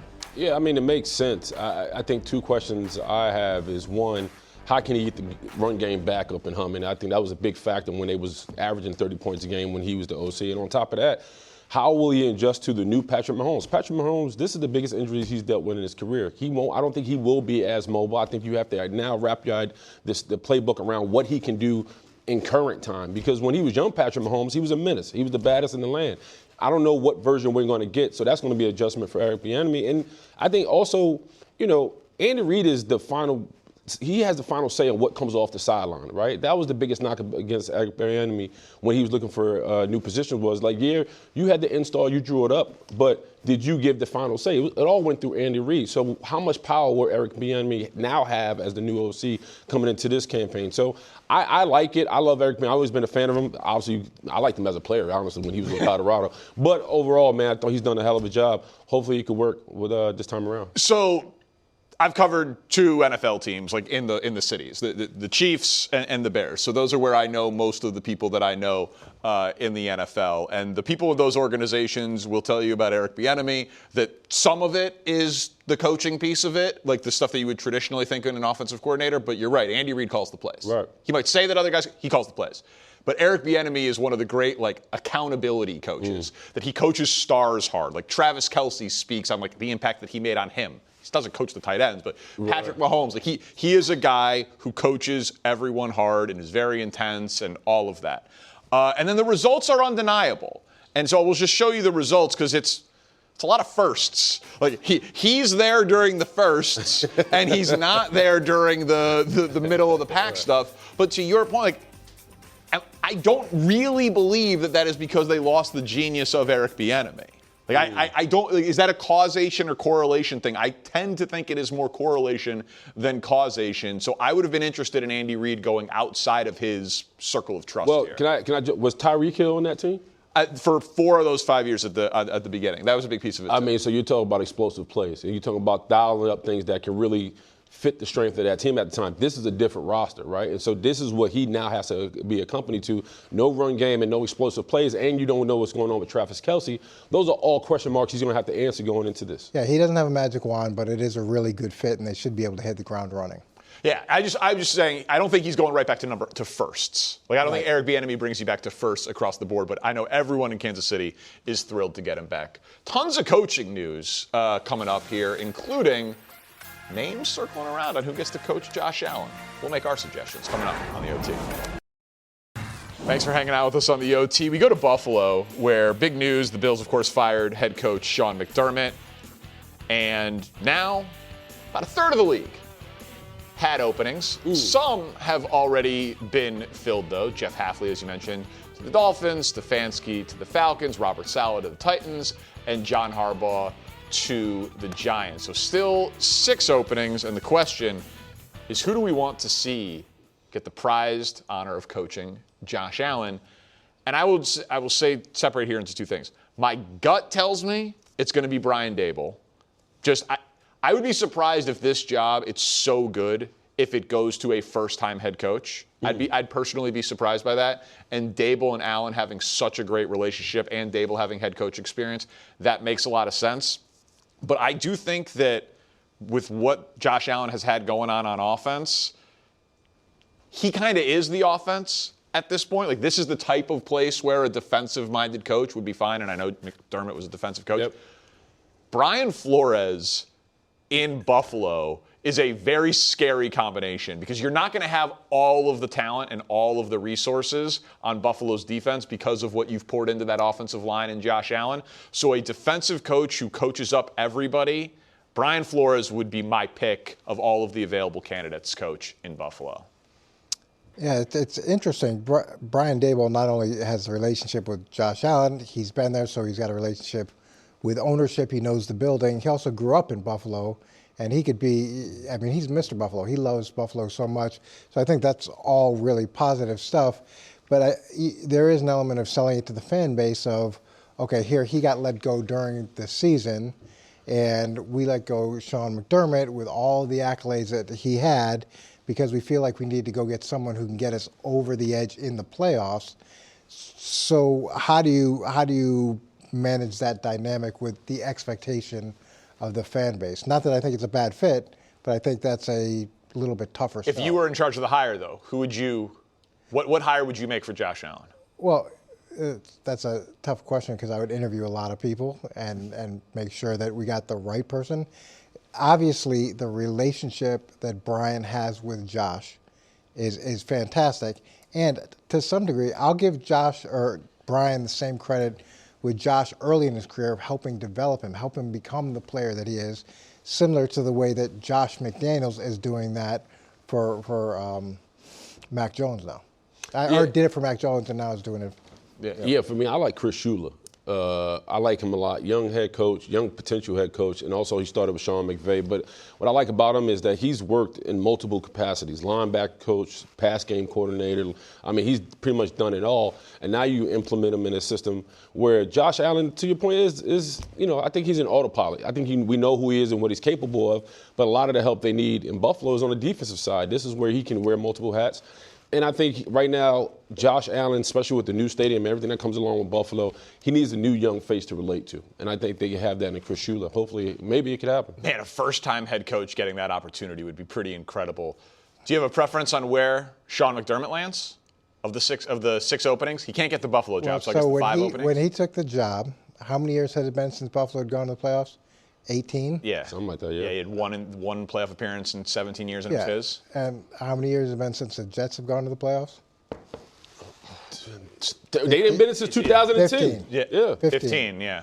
So the Jets. Well, I'm just they don't have an opening. If you look at McDermott as a person next year, we'll see. who can transition through dysfunction and change dysfunction into something that not only was functional, but won the division 5 years in a row and then competed at a high level year after year. I mean, that to me is. The Jets job isn't open, so you have McDermott sitting out a year. No, I'm not. You said where would he be a best fit? Fair I'm enough. saying that's the most dysfunctional franchise right now. Yeah, all right. Yeah, I got the Baltimore Ravens. Wow. I see. For me, it feels like the most logical approach. If you felt in the beginning of the season you had the roster, the quarterback, and the defense to make a run this year, now you have a grown man who's not only going to show up and be the best coach you could be for that organization, but you're going to have a coach who has a chip on his shoulder. So I like Sean McDermott. I like what he brings to the table. I think I'm right here. 8-8 in the playoffs. He has 106 wins on his belt. I think he steps into a division right now. He steps into the locker room and earns instant credibility because of his resume. And you get somebody who's going to hold Lamar Jackson accountable, because we don't know what's going on with Lamar Jackson. But you do know who have a head coach who can be disciplined, relate to Lamar Jackson, and get the best out of his players. You know what's really interesting about that? So we talked about the tweet yesterday where it said the Bills, since Josh Allen has been the quarterback, only drafted 2 Pro Bowl players out of their 56 draft picks. Over that same time period in Baltimore, they've drafted 9. I just cannot imagine selling it to the Ravens fan base that, hey, we fired the coach who had the MVP quarterback who couldn't get over the hump in the playoffs, to hire the coach that had the MVP quarterback that couldn't get over the hump in the playoffs. Like John Harbaugh and Sean McDermott are kind of the Spider-Man meme, looking at each other as the same guy. I don't feel that way. I feel like we knew what held Buffalo back, right? The lack of firepower in the receiving core and a deficient defensive line. That wasn't the case for Baltimore, right? They felt like they had enough to make to be the difference. They just need a head coach right now who I think is going to be fiery and ready to go. So I would go with McDermott. All he has to do is not crash the car. Well, John Harbaugh used to coach Lamar Jackson. He got the job and was announced today, introduced as the next head coach of the Giants. Big contract, high hopes, high praise, and everyone's talking positive. Those are his guys. Take a listen. To be on the biggest stage in the biggest sport. I know the challenges. I understand the expectations. I know the fans are hungry for a winner. We're here with one mission: to earn the right to be called the world champions in New York. And that's what we plan to do. Gotta love applause at a press conference. Coach, Do you expect Harbaugh to turn around the Giants? This is going to be challenging, and we just talked about the personnel group in Baltimore. So when I was there in Baltimore the first year the Ravens existed, and I sat in Eric DeCosta's interview, who's the current GM with Ozzie Newsome. So he's been there 30 years. The pro personnel guy has been there 30 years. The salary cap guy has been there 30 years. That's an established personnel group with a clear vision of how to do things. And John came in and he had the benefit of that as a first-time head coach. Now, if he suddenly has final say over the 53-man roster, over the draft picks, over free agency, that's a big, big job that he hasn't done. And I'm not saying he's not capable, but you go from that type of support group to now you're running it yourself. That's a challenge that I don't know if we've accounted for. Yeah, I mean, the Giants hired an adult who can operate the wheel. This team was 4-13 last season. They're just looking for some type of stability and continuity and a product that's respectable in the field. John Harbaugh brings you all that. I think right now is how can he get Jackson Dart to be the best, have that year 2 jump, or like Caleb Williams had? How can he get this defense to play a lot better? And I think he has all those underneath his tool belt. I think right now is how does he handle the media, right? I don't think he had to deal with the scrutiny like he had to he will have to deal with here in New York. That's going to be a lot. For more than anything, it's a different dog here, especially because there's going to be a lot of pressed on him. How can he get Jackson Dart to arrive and play better than what he played this year? So can he turn around? Yes, I think so because of what he's done in his career. But it's going to be tough here in New York. I think Harbaugh's are pretty good with the media. I think he'll be fine with that. He's a young 63. Like he looks great. Like I'm kind of shocked that he's 63 years old. Vegetables. I saw him squatting the other day. He was putting up huge weight. But big weight. He said though it was like kind of an offhanded comment, but he was asked about like if he considered sitting out a year, and he's like, no, I don't have that kind of time. And I do wonder like if he has any regret. Like he took this job and then the Bills job came open. Like there's a much cleaner path to winning with Josh Allen than there is with Jackson Dart. And so I kind of just, part of me thinks I'm 63 years old. I didn't want to sit out a year and I got $100 million to go live in New York City. And there are a lot of good restaurants, good shows. Like it's a really good gig. And so this won't be a vacation for him. I'm not saying it's a really good gig until it's not. Correct. That's my point. The check's it's a still really cash. good gig. No, I know. But how bad of a gig could it possibly be for $100 million? The checks are cash at all the jobs that he could have taken. So he's better have a conviction. I mean, you're going from Lamar to Jackson Dart. It's a pretty big. He's going to have an immediate impact. And I think compared to what they've had recently, he'll raise the floor there. Yeah. He'll raise the floor. I got questions about the ceiling. Welcome back to the OT. In Philly, the Eagles are interviewing some big names for their offensive coordinator job. Giants head coach Brian Daboll today. He got the interview. We see from Diana Rossini here. And he, of course, worked with Jalen Hurts at Alabama. He's also receiving head coaching interest. I just saw another tweet from Tom Pelissero that Mike McDaniel has pulled himself out of the Browns head coaching vacancy because he still could be the Raiders or the Ravens head coach and has multiple offensive coordinator options. This is an interesting job. Who do you want calling plays for Jalen Hurts next year? You got a name, Coach? I'm partial to Daboll because Daboll was my offensive coordinator in Cleveland. He was my quarterback coach at the Jets. I've known him for a long, long time. So I'm partial to him. But the fact that he has a relationship with Jalen Hurts, he also has a relationship with Saquon Barkley. I think those are both very positives. And when he's had a chance to coordinate, it's been good. And it's in a division that he's intimately familiar with. There's so much boom or bust with this job. Yeah, for me, I think you don't look no further than Brian Daboll because of the relationship you talked about. And we don't, there's been so much talk about Jalen Hurts not having anybody to trust. Well, now you have the guy who's available, right? You have to get some continuity and stability in that building. Why not go with a guy who you know that he has a legit relationship with? And he's not going to get pushed around. That too. He's got to be able to. I'll just say whoever hires Mike McDaniel, if they get him as an offensive coordinator, that's a home run. But I think he's going to get another head coaching job this cycle. Raiders? If he gets the Ravens job, talk about your all-time come-ups. Going from Tua to Lamar. That's what I'm rooting for. I'm rooting for you, Mike.